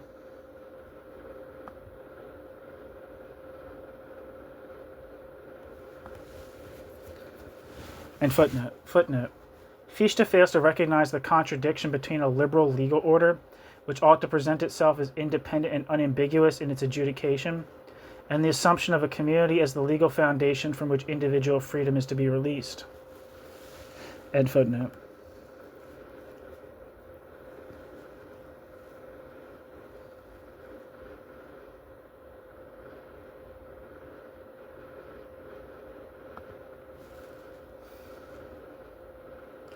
Footnote, quote, as with the ground of law in general, Fichte sees a legal relationship established as soon as there is mutual recognition of clearly defined spheres of action within the social contract, end quote. However, if such, quote, interpersonal relationships, end quote, are to be created, the law must, quote, provide conditions enabling the individual I's to find themselves within the world of the not, quote, not I, end quote. Hans-Jürgen Verweyen, Recht und Sittlichkeit in J.G. Fichte's Gesellschaftslehre.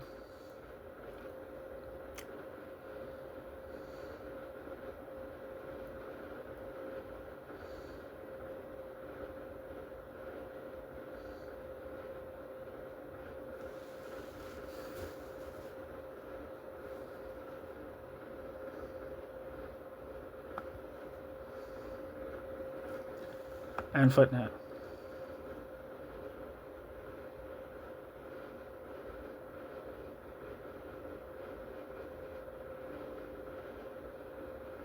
Wait, where am I? Sorry, spacing out here.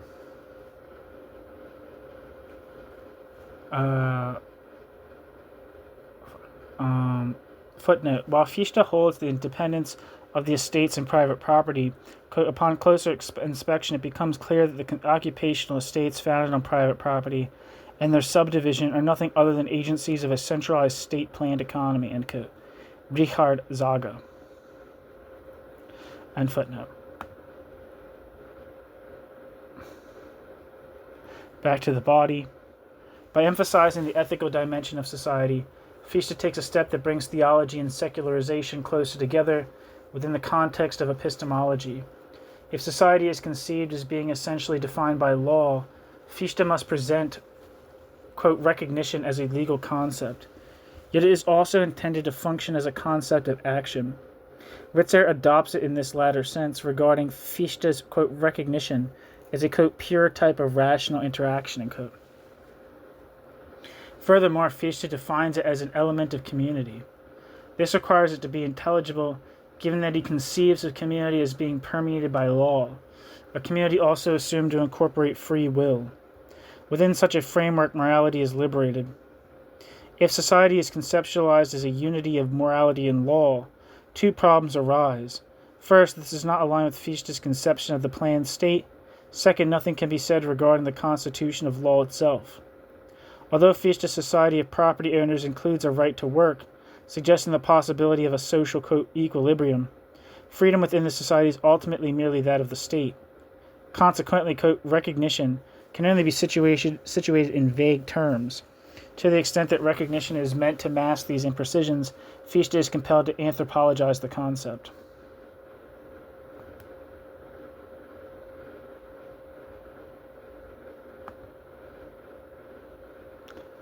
And footnote. Footnote. God. Quote, a moral justification refers to a value or a norm, end quote. Hans Ernst Schiller.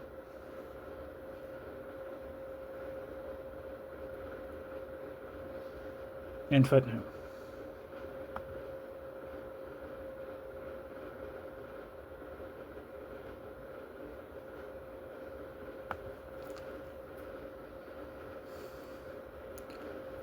Back to the body. Ritzer does not explicitly refer to the, quote, property-owning state, end quote. Let us therefore return to Ritzert's construction. Taking the concept of the circle as a starting point, as previously outlined, Ritzert moves via an analogy to the category of reproduction. Here, reproduction appears to be conceived as a dynamic Aristotelian category of substance. There is said to be a cycle of reproduction. This cycle of reproduction, the assumption goes, can be drawn into analogy with the Hegelian concept. It can be termed, quote, system reflexivity, end quote. This characterizes, quote, reproduction in itself. In modern society, there are various relations of recognition, specifically subject reflexivity and system reflexivity. Thus it is noted that recognition applies, quote, 1, as a relation of a self, parenthesis, subject reflexivity, and parenthesis, to at least one other, parenthesis, subject reflexivity, and parenthesis. 2, as a relation of a self to a specific institution of the social totality, such as the family. And 3, as its relation to the totality as totality, parenthesis, system reflexivity, and parenthesis, end quote. Regarding the individual dimension, one might draw upon the account of the family found in Hegel's Jena manuscripts.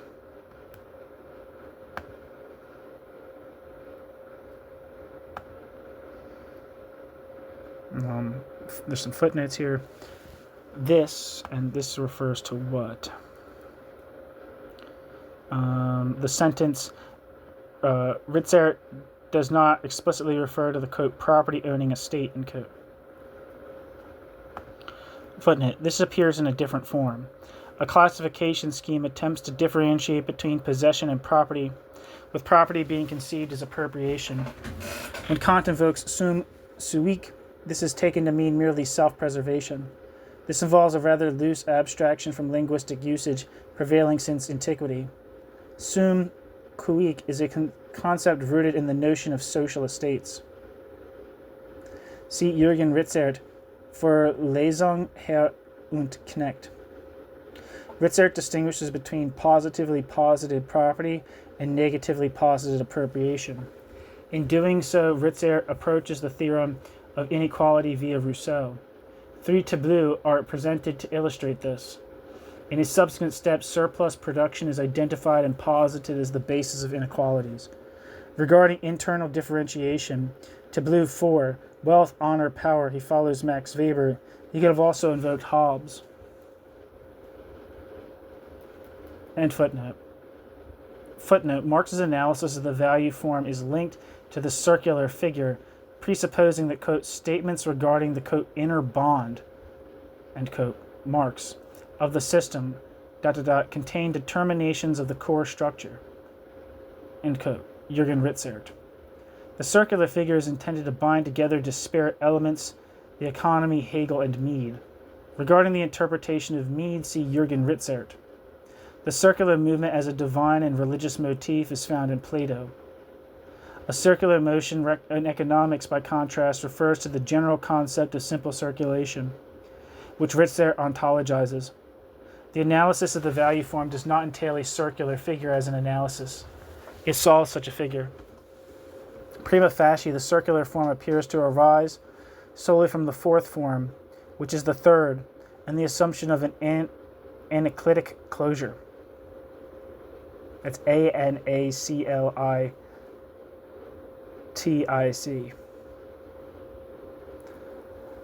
Yet this is an illusion, for here we have a series of relative forms and an equivalent form, a series that remains open because new commodities are constantly emerging. On the other hand, the assumption of a circuit does play a role. Its proper locus, however, is the circulation of commodities and money.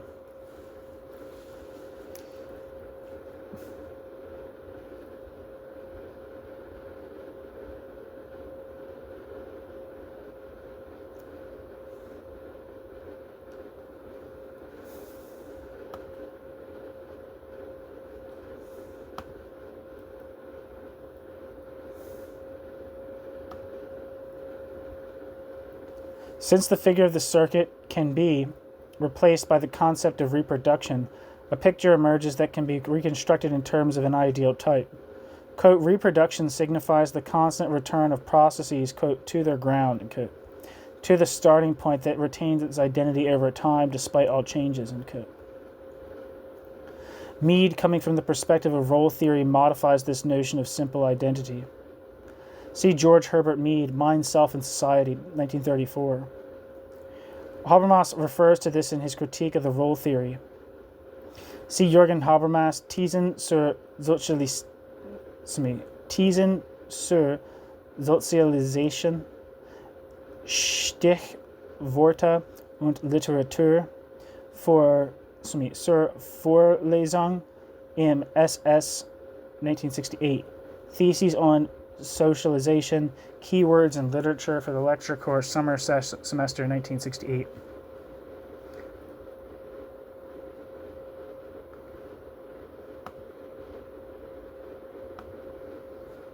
Footnote. Conceptually, however, this is proves to be merely an instance of anaclysis under a different name. This concept, an expression of agrarian mythology and biblical eschatology, also serves as the model for the cyclical movement in the philosophy of history found in Schelling, Nietzsche, and Engels.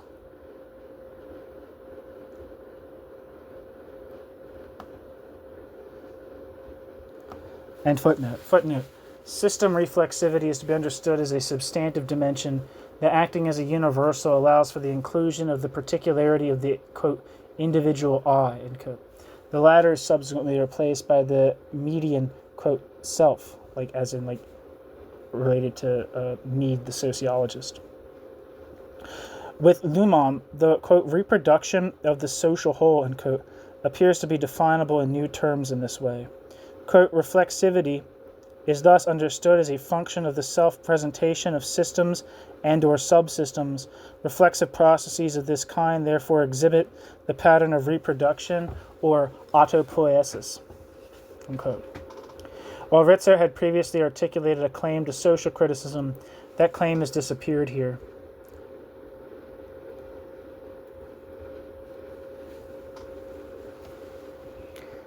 End footnote.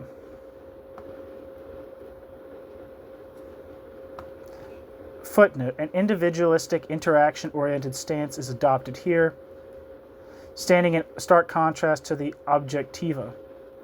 Recognition is intended to relate to the, quote, attitudes and mindsets, end quote, of individuals. In this context, it is said to have as its, quote, moral core the, quote, respect for the dignity of the other subject, end quote.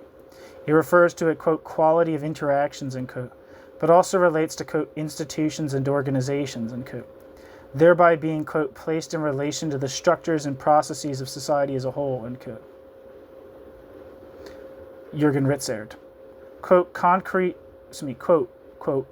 freedom, end quote, is the embodiment of the normative foundations of Adorno's critical theory of society, end quote. It traces back to the, quote, Fichtean Hegelian ethics of recognition, end quote. Ritzert. The idea of concrete freedom is to be embedded in a model theory of the social realm that defines freedom within the context of the question regarding an anthropology. However, freedom, to adopt Hegel's view, is primarily of a spiritual nature.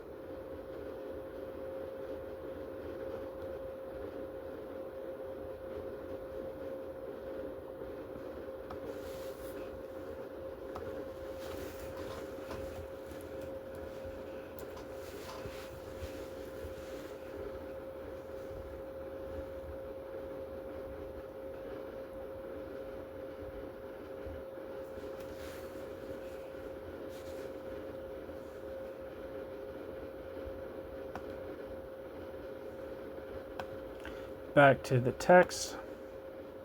Regarding the family,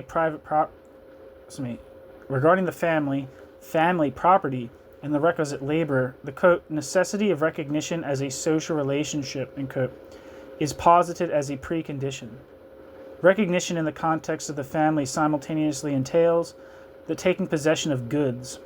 Here Hegel draws upon Hobbes. Recognition is thus a process that demands assent. Footnote. The struggle for life and death, or the mutual assertion of the recognition of claims, arises from the structure of taking possession and excluding others. End footnote. Footnote. What is overlooked is that recognition presupposes institutionalized power. If Ritzert believes Hegel argues that the recognition of others constitutes property, this represents an oversimplification. Hegel's formulation necessarily differs from this position. Quote, the immediate human being takes possession, and an sich, in itself. There is this contradiction, that the immediate constitutes the content, the subject whose predicate is to be right. Because it is recognized by others, it is my property. Parenthesis, only the last sentence is quoted by Ritzert, end parenthesis. But what do they recognize? That which I have, that of which I am in possession, end quote. Hegel.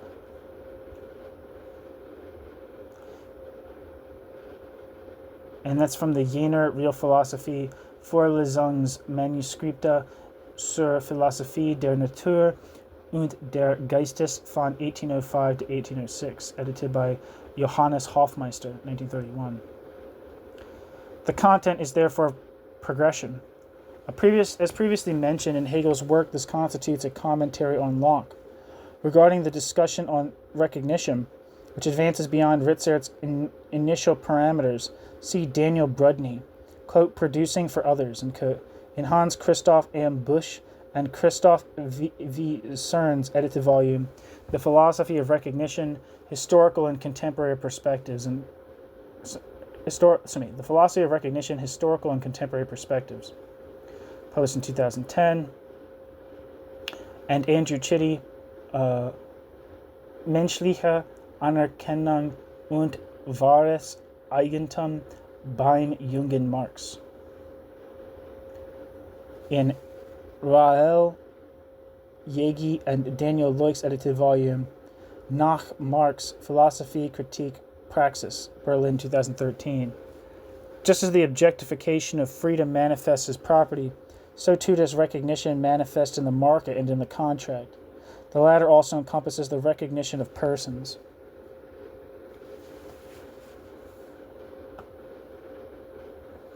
Back to the body. Legal relationships arise from the interactions of individuals. In this way, the quote, individual becomes a legal person, end quote. Ritzert. In this way, Ritzert's elevation of the individual to the status of a subject is mirrored by his reification of legal fictions. The relationship of recognition thus encompasses subject reflexivity, wherein the acting self appears as the determining agent. The actions of individuals sanction property relations and, barring usurpation, are intended to guarantee, quote, pure, symmetrical recognition, end quote. Alongside this stands labor within a society based on the division of labor. Labor that is abstract labor goes hand in hand with the machine system. According to Ritzert's interpretation of Hegel, the definition of abstract labor points back to system reflexivity. The problematic aspect of Ritzert's interpretation lies in the conflation of Marxian and Hegelian terms with other theoretical fragments. For instance, when discussing, quote, value theoretic considerations, end quote, he believes he detects a, quote, prefiguration of Marxian reproduction theories, end quote, in Hegel. And because Hegel mentions abstract labor, value, and money, it appears to Ritzert that exchange relations here should be interpreted as, quote, an element of the law of value situated on the social surface, end quote. Within system reflexivity, appropriation plays a role as, quote, a relationship recognized by others, end quote. For Hegel, property is conceived in terms of contract theory. Since for Ritzert the universal element is the reproduction cycle, system reflexivity, Hegel's theory of the state is inevitably marginalized. Ritzert is evidently concerned not with the relationship to the state, but rather with the relationship between individuals on the one hand and the system reproduction on the other. In this context, it is necessary to briefly reflect on the concept of property as the exposition unfolds. There's a number of footnotes here.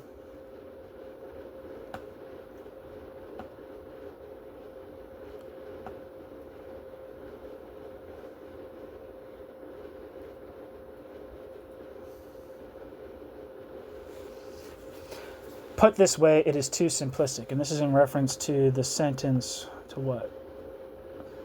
This is in reference to the sentence, legal relationships arise from the interactions of individuals. Put this way, it is too simplistic. When Thucydides, in his speech against the Melians during the Peloponnesian War, remarks, quote, you know that right holds sway in human dealings only when there is equality of arms, end quote. Thucydides, the Peloponnesian War. One can easily discern an inversion of right and power. Yet, actual history demonstrates that kings negotiate only with kings, and the word given to the lower orders carries no weight. This practice, prevalent during the era of absolutism, has persisted in modern politics.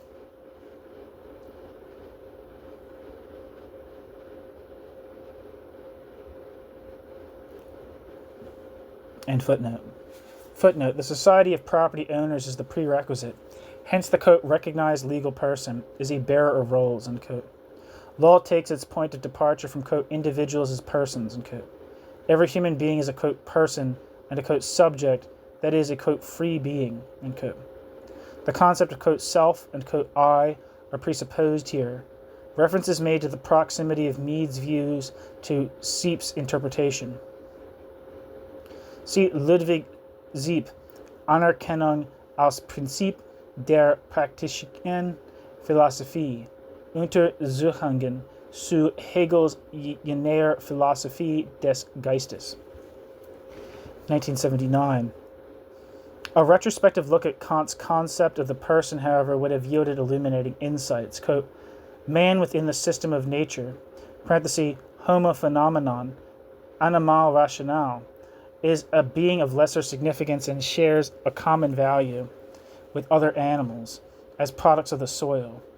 Even the fact that he possesses understanding superior to theirs and can set ends for himself grants him merely an external value based on his utility, pretium usus, that is the value of one human being relative to another, in short, a price, like that of a commodity, in his dealings with these animals parenthesis, viewed as things, end parenthesis, a context in which he actually holds a lower value than the universal medium of exchange, money, the value of which is therefore termed distinguished, parenthesis, pretium eminens, in parenthesis, yet man considers as a person, that is, as the subject of moral practical reason, is exalted above all price.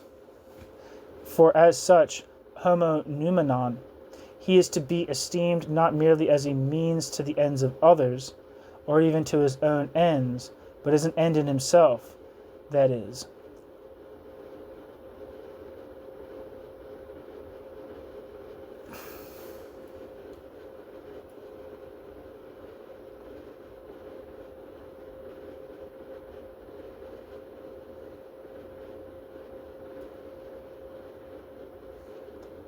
End quote.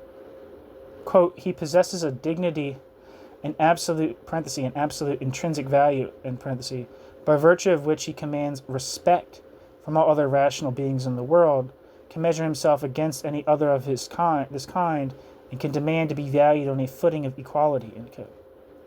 Immanuel Kant. Footnote, quote, only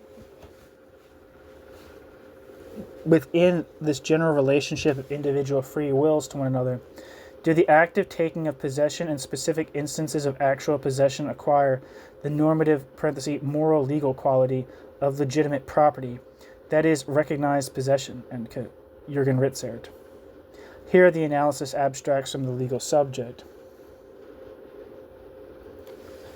The next footnote is in relation to this sentence that says, alongside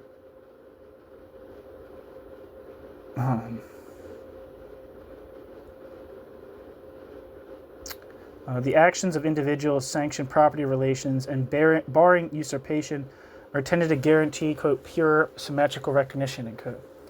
Alongside this stands labor within a society based on the division of labor. Labor that is abstract labor goes hand in hand with the machine system. Footnote, in Hegel the phrasing is slightly different. The quote I, quote, the quote I that exists for itself is something abstract, because labor is performed solely to satisfy a need, as an abstract mode of existing for itself. The labor itself is likewise abstract, end quote. Hegel. This is a consequence of desire. Quote, universal labor is thus the division of labor, a saving bracket of effort, end bracket, end quote. Everyone works for many. Human power, quote, consists in analysis and abstraction. His labor itself becomes entirely mechanical. Yet the more abstract it becomes, the more he is merely abstract activity. And this enables him to withdraw from the labor and substitute the activity of external nature for his own. He acquires mere movement, and he finds this in external nature, or rather pure movement is abstract external activity, the machine, end quote. Hegel. In the Jener Real Philosophy, abbreviated.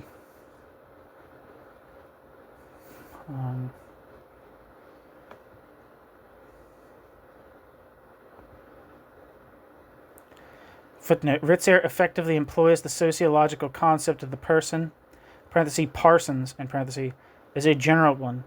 This adequacy of the philosophical and sociological concept remains unexamined.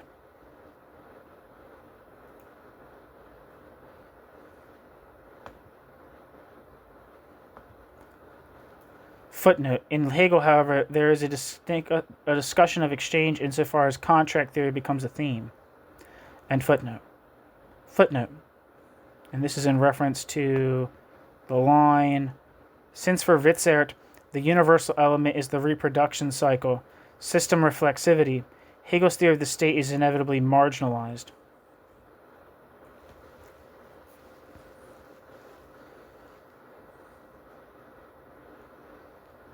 And the footnote says, Hegel's line of reasoning is somewhat different. Quote, the state as wealth is the sublation both of isolated existence and of the in itself within existence, and of the pure in itself of the person. Man has his existence, being, and thinking solely in the law, end quote. Ritzert. Prior to this stands spirit, which has the, quote, organization of its life, end quote, as its content. Its concept is thus, quote, universality in the perfect freedom and independence of individuals, end quote. Hegel.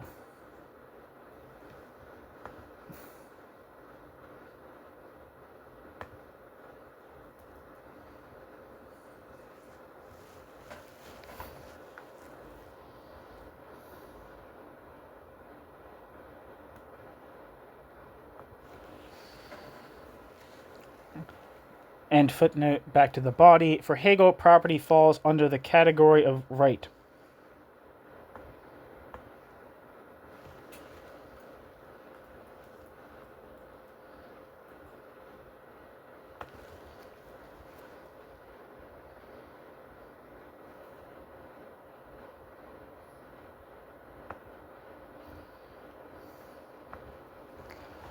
Insofar as right derives from Roman private law, it designates, quote, the free individual in contrast to the unfree as a, quote, person, end quote, i.e., quote, in the state of legal capacity, end quote.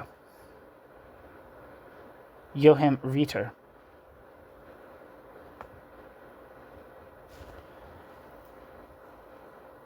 Persons corresponding to this right possess legal capacity that is grounded in the disposition of things and exists in relation to other, quote, legally capable, unquote, subjects.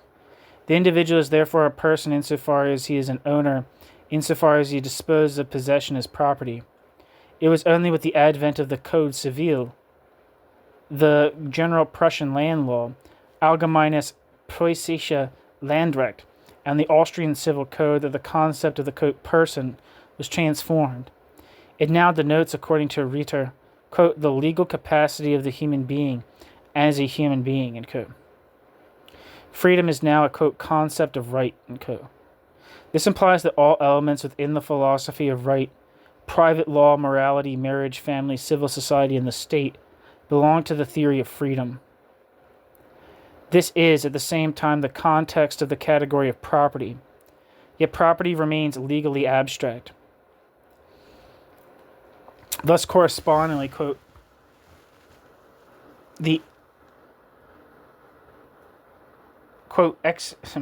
thus correspondingly, quote, the, quote, external sphere of freedom, end quote, established by property, ... is merely, quote, something formal, end quote, end quote.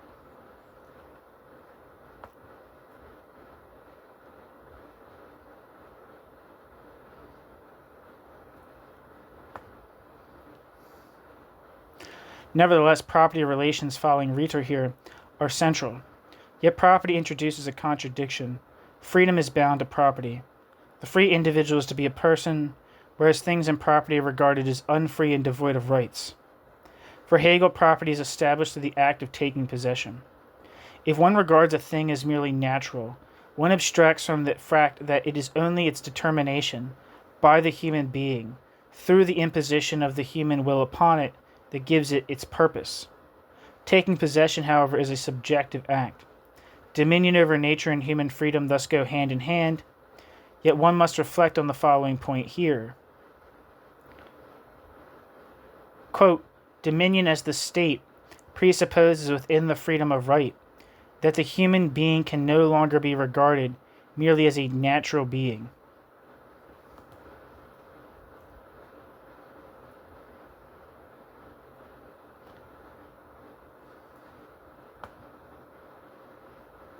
End quote. Hegel. No, Joachim Ritter. Joachim Ritter, excuse me. Civil freedom, however, is not universal, rather is the freedom of property owners. Ritter illustrates this point, quote, but this freedom also entails that, through it, the individuals as persons relate only to things and thus only, quote, exist for one another as owners, end quote, end quote.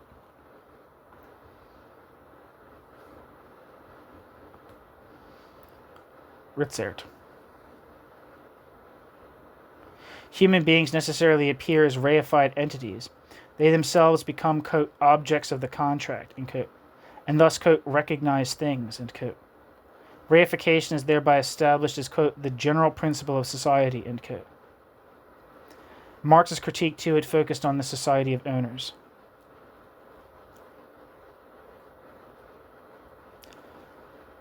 quote, nothing can be more curious than Hegel's account of the development of private landed property. Man as a person must give reality to his will as the soul of external nature, and therefore take possession of it as his private property. End quote. Marx.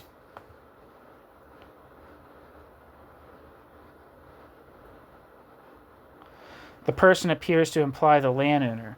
According to Hegel, as is noted, private property is, quote, not a specific social relationship, but a relationship of man as, quote, person to, quote, nature.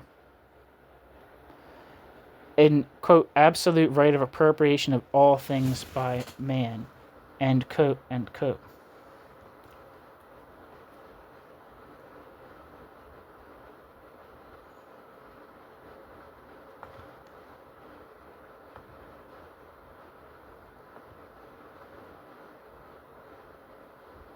And that's also Marx.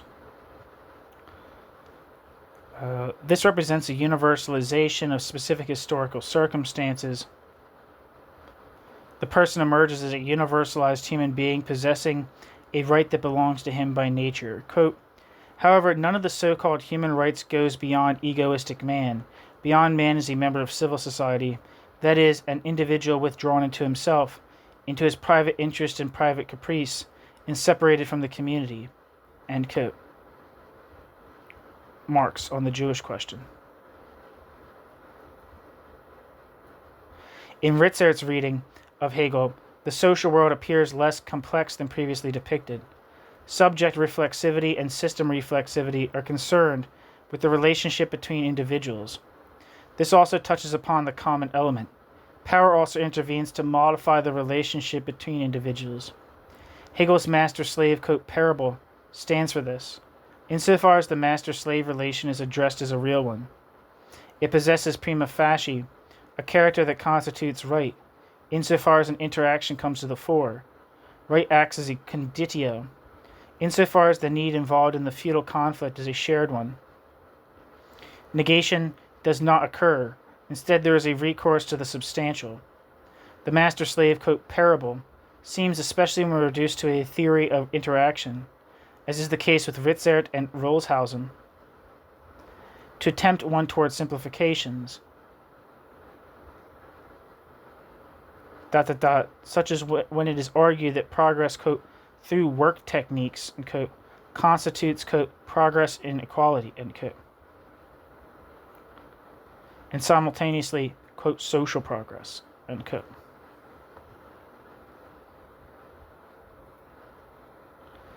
Klaus Rollshausen.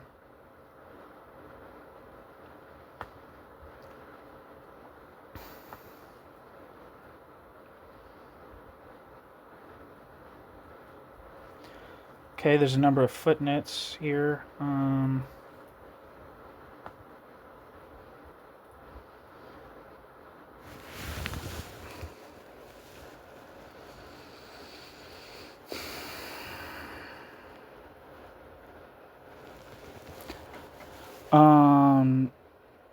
See Joachim Ritter, Person und Eigentum zu Hegels, quote, Grundlinien der Philosophie des Rechts, sections 34 to 81, in Marxismus Studien, 4th series, Tübingen, 1962. Excuse me. An attempt to approach the question of property can also be found in Haselbauer. Harold Haselbauer, Eigentum und Person, Begriff Notwendigkeit und Folgen bürgerlicher Subjektivierung.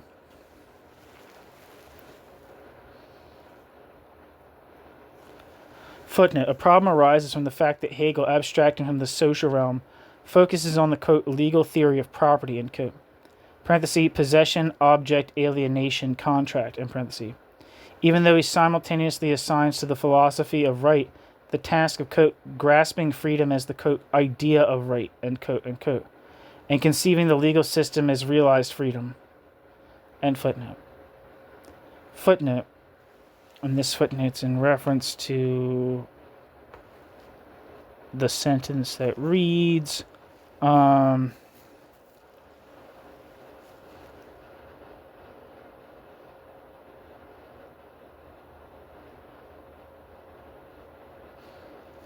The concept of person now denotes, according to Ritter, quote, the legal capacity of the human being as a human being, end quote, Ritter. And this says, this is also merely postulated in Hegel. Nevertheless, in reality, the law does not apply to the excluded, women, the unfree, children, and wards. End footnote. Footnote. What held true in the thought of rational law only, quote, in itself, end quote, as the idea of right now becomes, quote, political reality, end quote. End footnote. Footnote. Schmidt considers Hegel's conception of freedom to be unrealizable. Schmidt, this is Christian Schmidt. Christian Schmidt points to alienation and, quote, religion.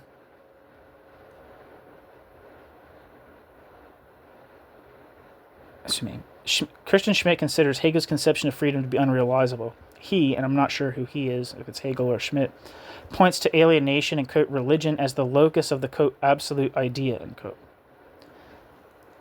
Hegel's goal, Christian Schmidt argues, is a, quote, reconciliation of the individual and the super-individual order, end quote.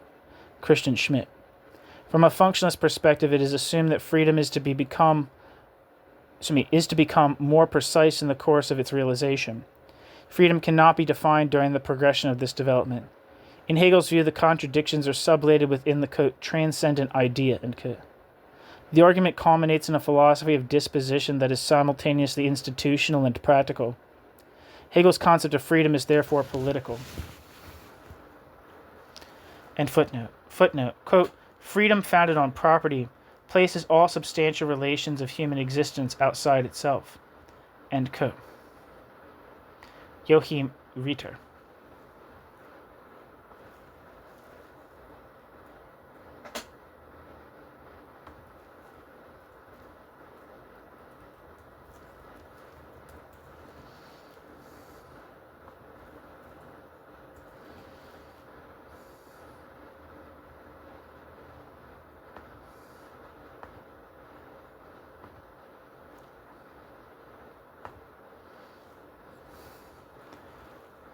Footnote, quote, Hegel was the first in Germany to grasp that the emerging civil society, characterized by the, quote, accumulation of wealth, end quote, and the, quote, dependence and distress of the class bound to labor, end quote, Hegel, would assert itself through a transformation of all historical conditions, precisely on the basis of the property relations it established. End quote. Joachim Ritter. According to Ritter, Hegel conceives of the, quote, freedom that civil law establishes in property as the Dasein, parenthesis, existence, end parenthesis, of freedom at all stages of its realization, end quote. Joachim Ritter. And footnote. Footnote, and this is in relation to the sentence, the free individual is to be a person, whereas things and property are regarded as unfree and devoid of rights.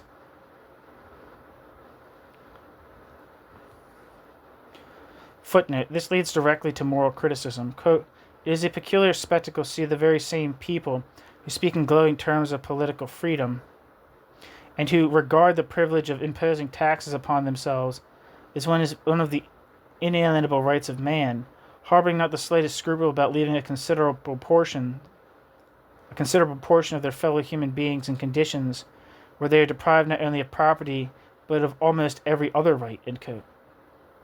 John Millar, in the piece The Origin of the Distinct Ranks, 1771. End footnote.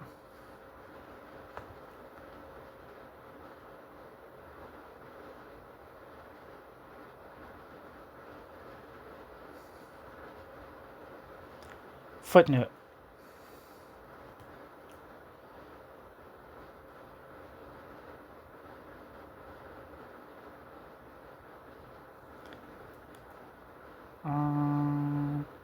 Hegel follows a logic of the Zoon Politikon found in Mead, whereby the subject is subsumed under the totality determined by systemic reflexivity. The self-preservation of the individual is conceived alongside that of the organization in order to maintain perfect order. Embedded here from a sociological perspective is the thesis of human deficiency. which entails the assumption that institutions relieve the burden of the individual. See Arnold Gehlen, Man, His Nature and Place in the World, Der Mensch, Seine Natur und Stellung in der Welt. Arnold Gehlen, Morality and Hypermorality, a Pluralistic Ethic, bracket, Moral and Hypermoral, eine pluralistische Ethik, published in 1986. Quote, institutions offer, insofar as they are efficient, actual relief for human in thought and action, end quote, as noted with regard to Luhmann. And the quote's from Jürgen Ritzert. The quote theory of reflexive institutions, end quote, by contrast, seeks to point out that efficiency and functional viability presuppose prior recognition. See Niklas Luhmann, Social Structure and Semantics, Studies in the Sociology of Knowledge of Modern Society.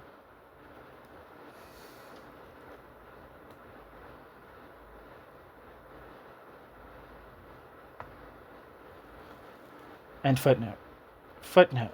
Quote, the overarching context of reproduction, would thus, in the case of pure recognition, be one that initiates and sustains interaction sequences proceeding according to this pattern, Jürgen Ritzert. End footnote. Footnote, the asymmetrical relationship pattern of master and bondsman supposedly had its locus here. Rollshausen also follows this interpretation. For Hegel, power is, quote, essentially, quote, being recognized, end quote, end quote. Klaus Rollshausen.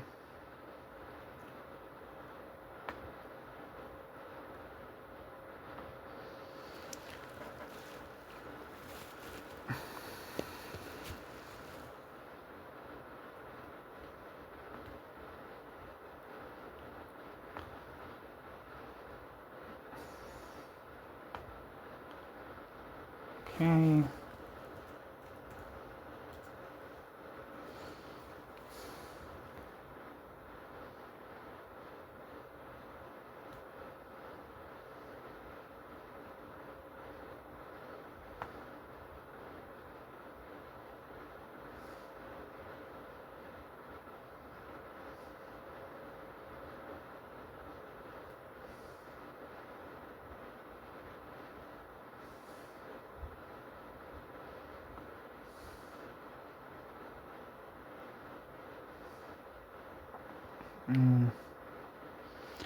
Okay, back to the body.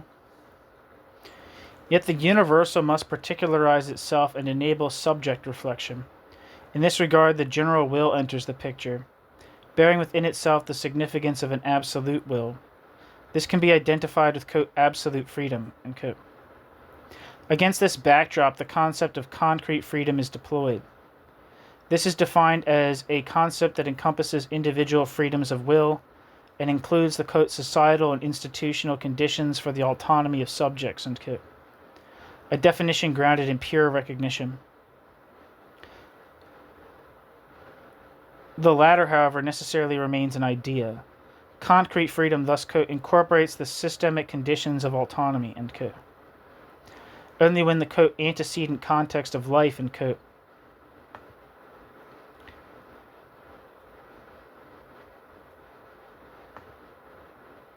is placed in relation to reflection can society be rational. Under prevailing conditions, concrete freedom can only be a normative idea whose content is to be aufgehoben, sublated, preserved, and transformed.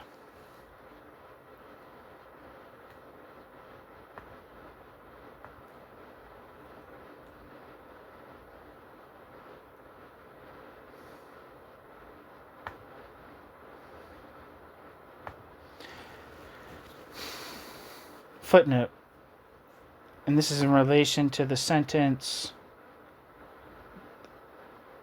the universal must particularize itself and enable subject reflection. In this regard, the general will enters the picture, bearing within itself the significance of an absolute will. Footnote, Ritzert simplifies it as, quote, we, and I guess it's the general will. quote, only through the willing and exciting and acting of individual subjects in relation to objects and other subjects does the free will gain concreteness, existence in reality, end quote. Hegel.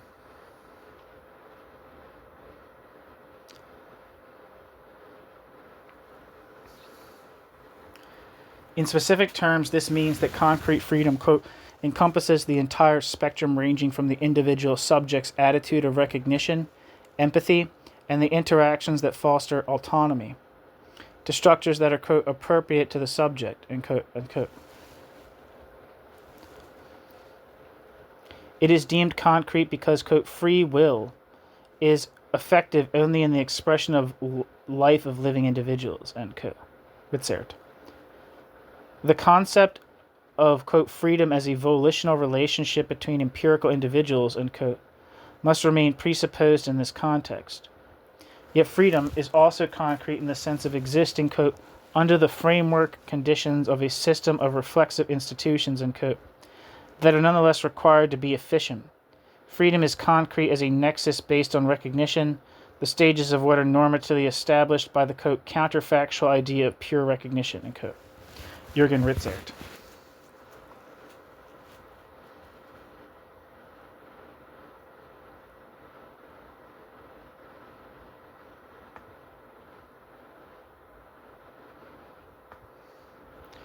In his interpretation of Kant, Ritzert had equated pure will with moral will. For Kant, this implies that the categorical imperative contains the notion, quote, of an ethical mediating relationship between individual and society, end quote. Jürgen Ritzert. The mediation is thus a moral one. Recognition is held to be implicit in this Kantian view.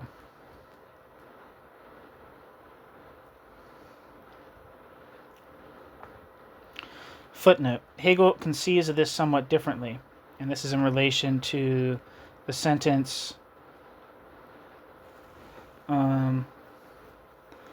concrete freedom thus, quote, incorporates the systematic conditions of autonomy, end quote. Hegel conceives of this somewhat differently. Hegel's freedom is essentially the freedom of spirit, that is, its, quote, being with itself, end quote. Hegel.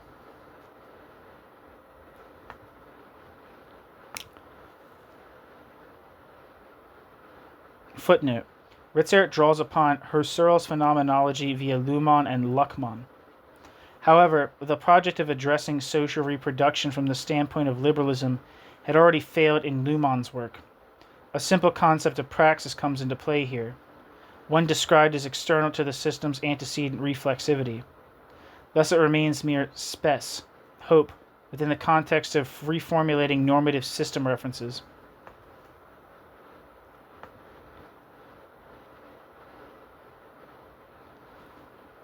And footnote back to the body.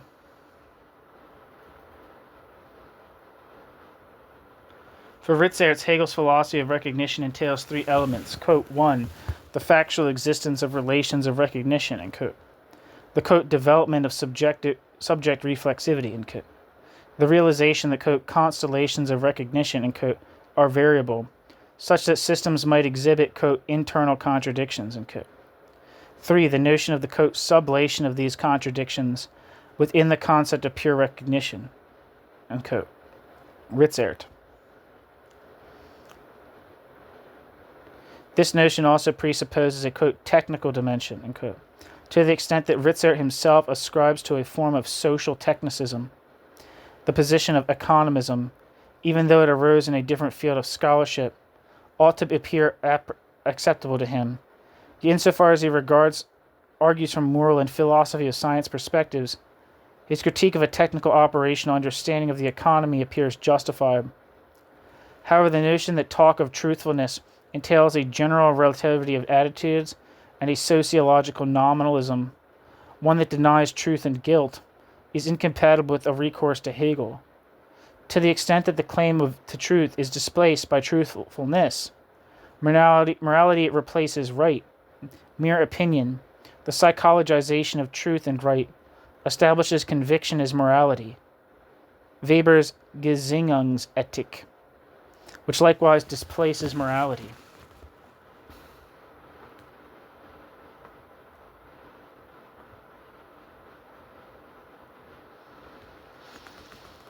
Some footnotes. Footnote. And this is in relation to the sentence. For Ritzert, Hegel's philosophy of recognition entails three elements. It also serves to defend individualism. Hegel's philosophy of recognition. Functionalism, structuralism, and Marxist economism are characterized as, quote, varieties of the subsumption model of subjectivity, end quote, Jürgen Ritzert. Parenthesis, this already points to Sartre's position, end parenthesis. There is some justification for this view insofar as these approaches are criticized for being theoretically dogmatic.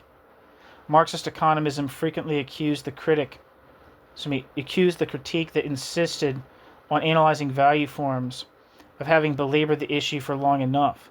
The task now, as claimed, was to return to the, quote, actual topics, to the analysis of capital. It is hardly surprising to find that this counter-critique never actually engaged with the problem of value form. It thus presents itself once again as economistic dogmatism. Regarding value form analysis, see one of the earliest interpreters, Hans-Georg Backhaus, Dialektik der Wertform, Untersuchungen zur Marxischen Ökonomiekritik. End footnote.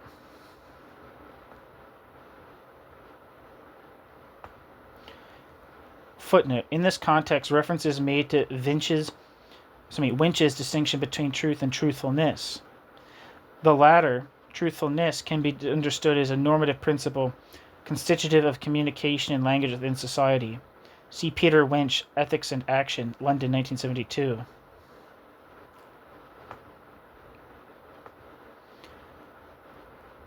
Footnote. Ritzert himself reiterates that truth, if one follows Hegel, exists only as something recognized and thus empirically given.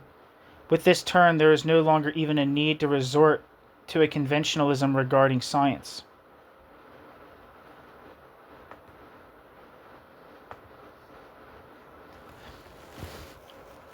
Footnote. Regarding morality, it is worth recalling, quote, as long as the societal changes represented by the obsolescence of psychoanalysis are mourned merely as a, quote, loss of the bourgeois subject, end quote, nothing remains but moral appeals, end quote.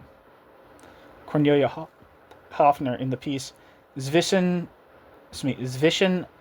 Bericht zum ersten Studienabschnitt eines Ergänzungsstudiums Erziehungswissenschaften, interim report on the first stage of supplementary studies in educational science.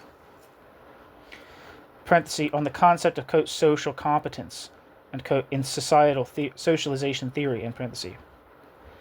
Terry Pinkert aims in a similar direction, defending morality via an ethics of conviction.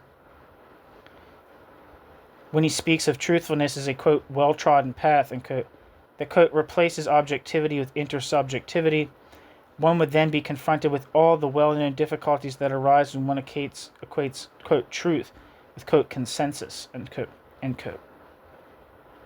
Terry Pinkert. In Anerkennung das Rechte, might be Rechte, I don't actually say that, und das Gute, recognition, the right, and the good, in Hans Christoph Schmidt M. Busch and Christopher F. Cerns edited volume Anerkennung, special issue 21 of Deutsche Zeitschrift für Philosophie, Berlin, 2009.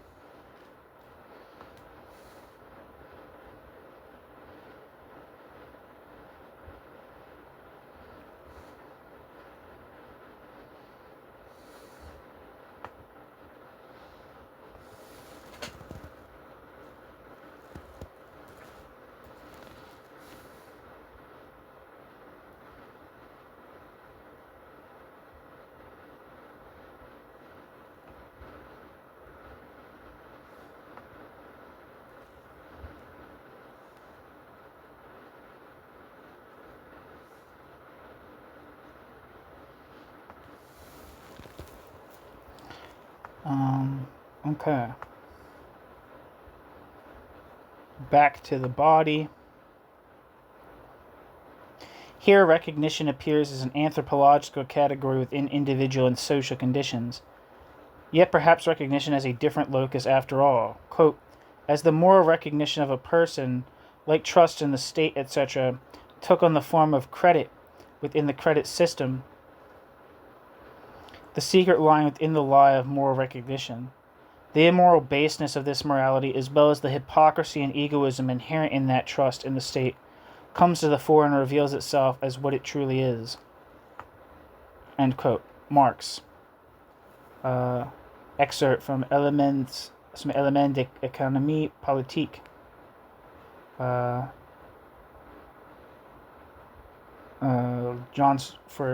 James Mill, traduit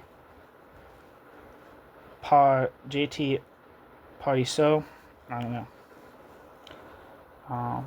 Excerpts from James Mill's book Elements d'Économie Politique, which is in the Marx Engels Werke. Quote, the only intelligible language we speak to one another is that of our objects and their relationship to each other. We would not understand a human language. End quote. Karl Marx from the same piece. Back to I don't know why I said back to the body. Still on the body. An examination of the relations of recognition has shown that this approach entails a, quote, anthropologization of bourgeois relations, alongside an attempt to trace the genesis of society based on premises ultimately derived from theories of individualism. Embodied within this was the conception of a society of citizens and property owners. While the, quote, lower orders were indeed acknowledged within this framework, they were perceived merely as deviant, a view manifested in ideas regarding distribution. An argumentative shift became apparent, moving from a focus on the given reality of class divisions toward the sphere of circulation. The world of ideal bourgeois citizenship, where the lower classes are marginalized to become objects of charity and discourses on justice.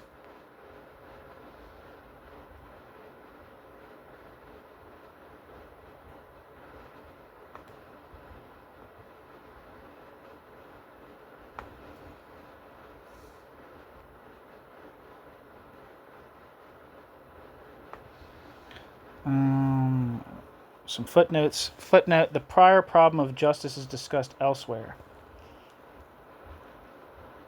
And that's in relation to what?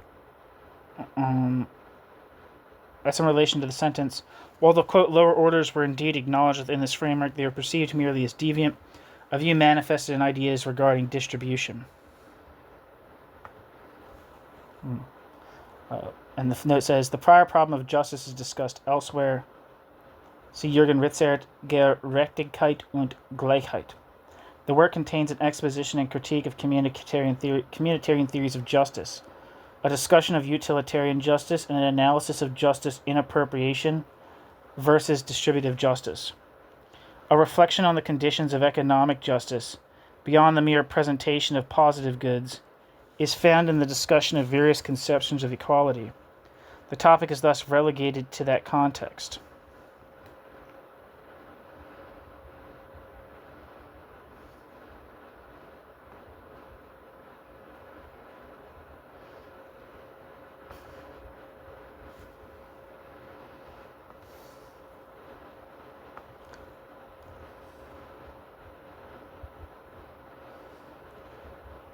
Back to the body. Because the philosophies of Fichte and Hegel are essentially treated as a quarry, specifically because Hegel is interpreted through a Fichtean lens, the distinctive tiered interconnection Hegel establishes between the individual human relations, law, civil society, and the state is merely named rather than adequately clarified. Consequently, the construct of, quote, system reflexivity, end quote, appears merely grafted on. At its core, the model presents a simple relationship between individual and society in terms of subject reflexivity/interaction and system reflexivity. The concept of reflexivity adopted from Kant, Fichte, and Hegel cannot conceal the fact that the argument relies on the one hand on a sociological mechanics and on the other, in a manner that cuts across this, operates using a variant of reproduction theory.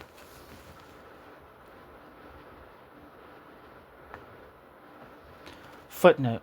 Upon closer inspection, Ritzert's praise of, quote, real idealism, end quote, reveals itself to be a form of positivist idealism rooted in the apologia for bourgeois society, with the result that social criticism has vanished from his account.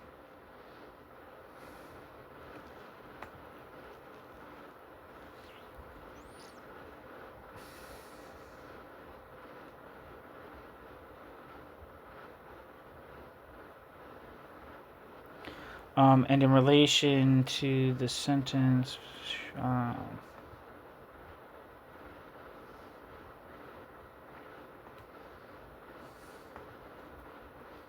blah, blah, that's not important. Back to the body. Yet if the core objective here is a reformulation of liberal values, what becomes of the self-proclaimed aspirations to a critical sociology? Is the aim merely a positive normative theory of the social that satisfies the criteria of a social ontology? To complicate matters, a specific theory of property is presupposed in large measure regarding the theoretical borrowings involved. Footnote. Ever since Haym, Haym, or Heim, I don't know how you'd actually say that, there have been repeated political interpretations of Hegelian philosophy, particularly the philosophy of right and the phenomenology of spirit. Sometimes these arise from well-intentioned desire to interpret the philosophy in a contemporary light. More often, however, the aim is to reformulate it so that it can be made to suit the respective author's political agenda, rendered acceptable or, in short, instrumentalized. Rendered applicable, or in short, instrumentalized, Hegel's theory is. In this way, the numerous critical elements that transcend simple liberalism can be discarded.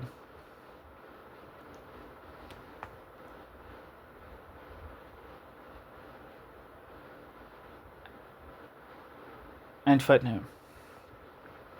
Footnote. And this is in relation to the sentence. Yet if the core objective here is a reformulation of liberal values, what becomes of the self-proclaimed aspiration to a critical sociology? Particularly the part, the reformulation of liberal values. That would make sense only with regard to the real, society and the state. Yet it's precisely here that liberal elements are violated, at least when one considers the Republic's past. Quote, following workers' uprisings in March 1921, Reich President Ebert declared a state of emergency and subsequently issued a decree with the force of law, i.e. an abstract general regulation, regarding the establishment of extraordinary courts for the expedited trial of the insurgents, end quote. Decree of the Reich President on the establishment of extraordinary courts, RGBI, 1921. Quote, this breach of the Constitution was retroactively legitimized by the Republic's legislative and juridical bodies and thereby normalized, end quote. Lucas Oberdorfer. The Renaissance of authoritarian liberalism, Carl Schmitt and German neoliberalism against the backdrop of the entry of the, quote, masses into European politics, published in Procla.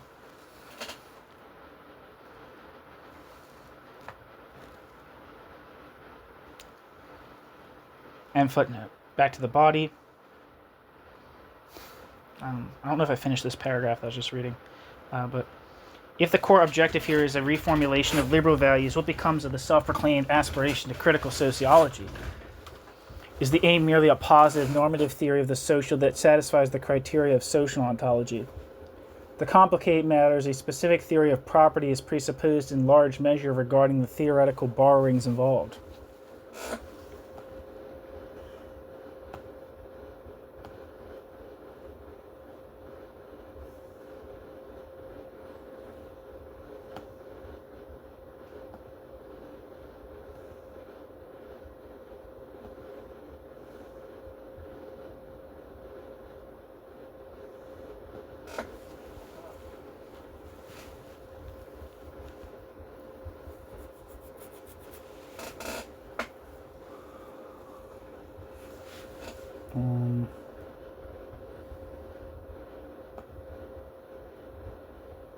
So I'm just checking to see if the footnotes, we're doing the footnotes here.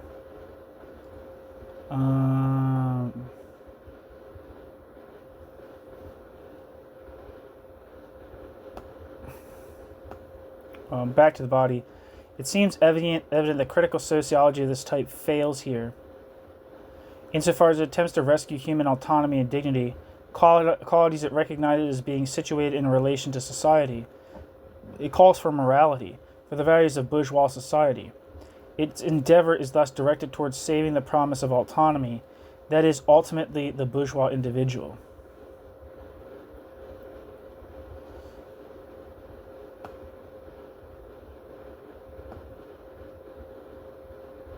Okay, and that is the end of the section titled Recognition and Sociology.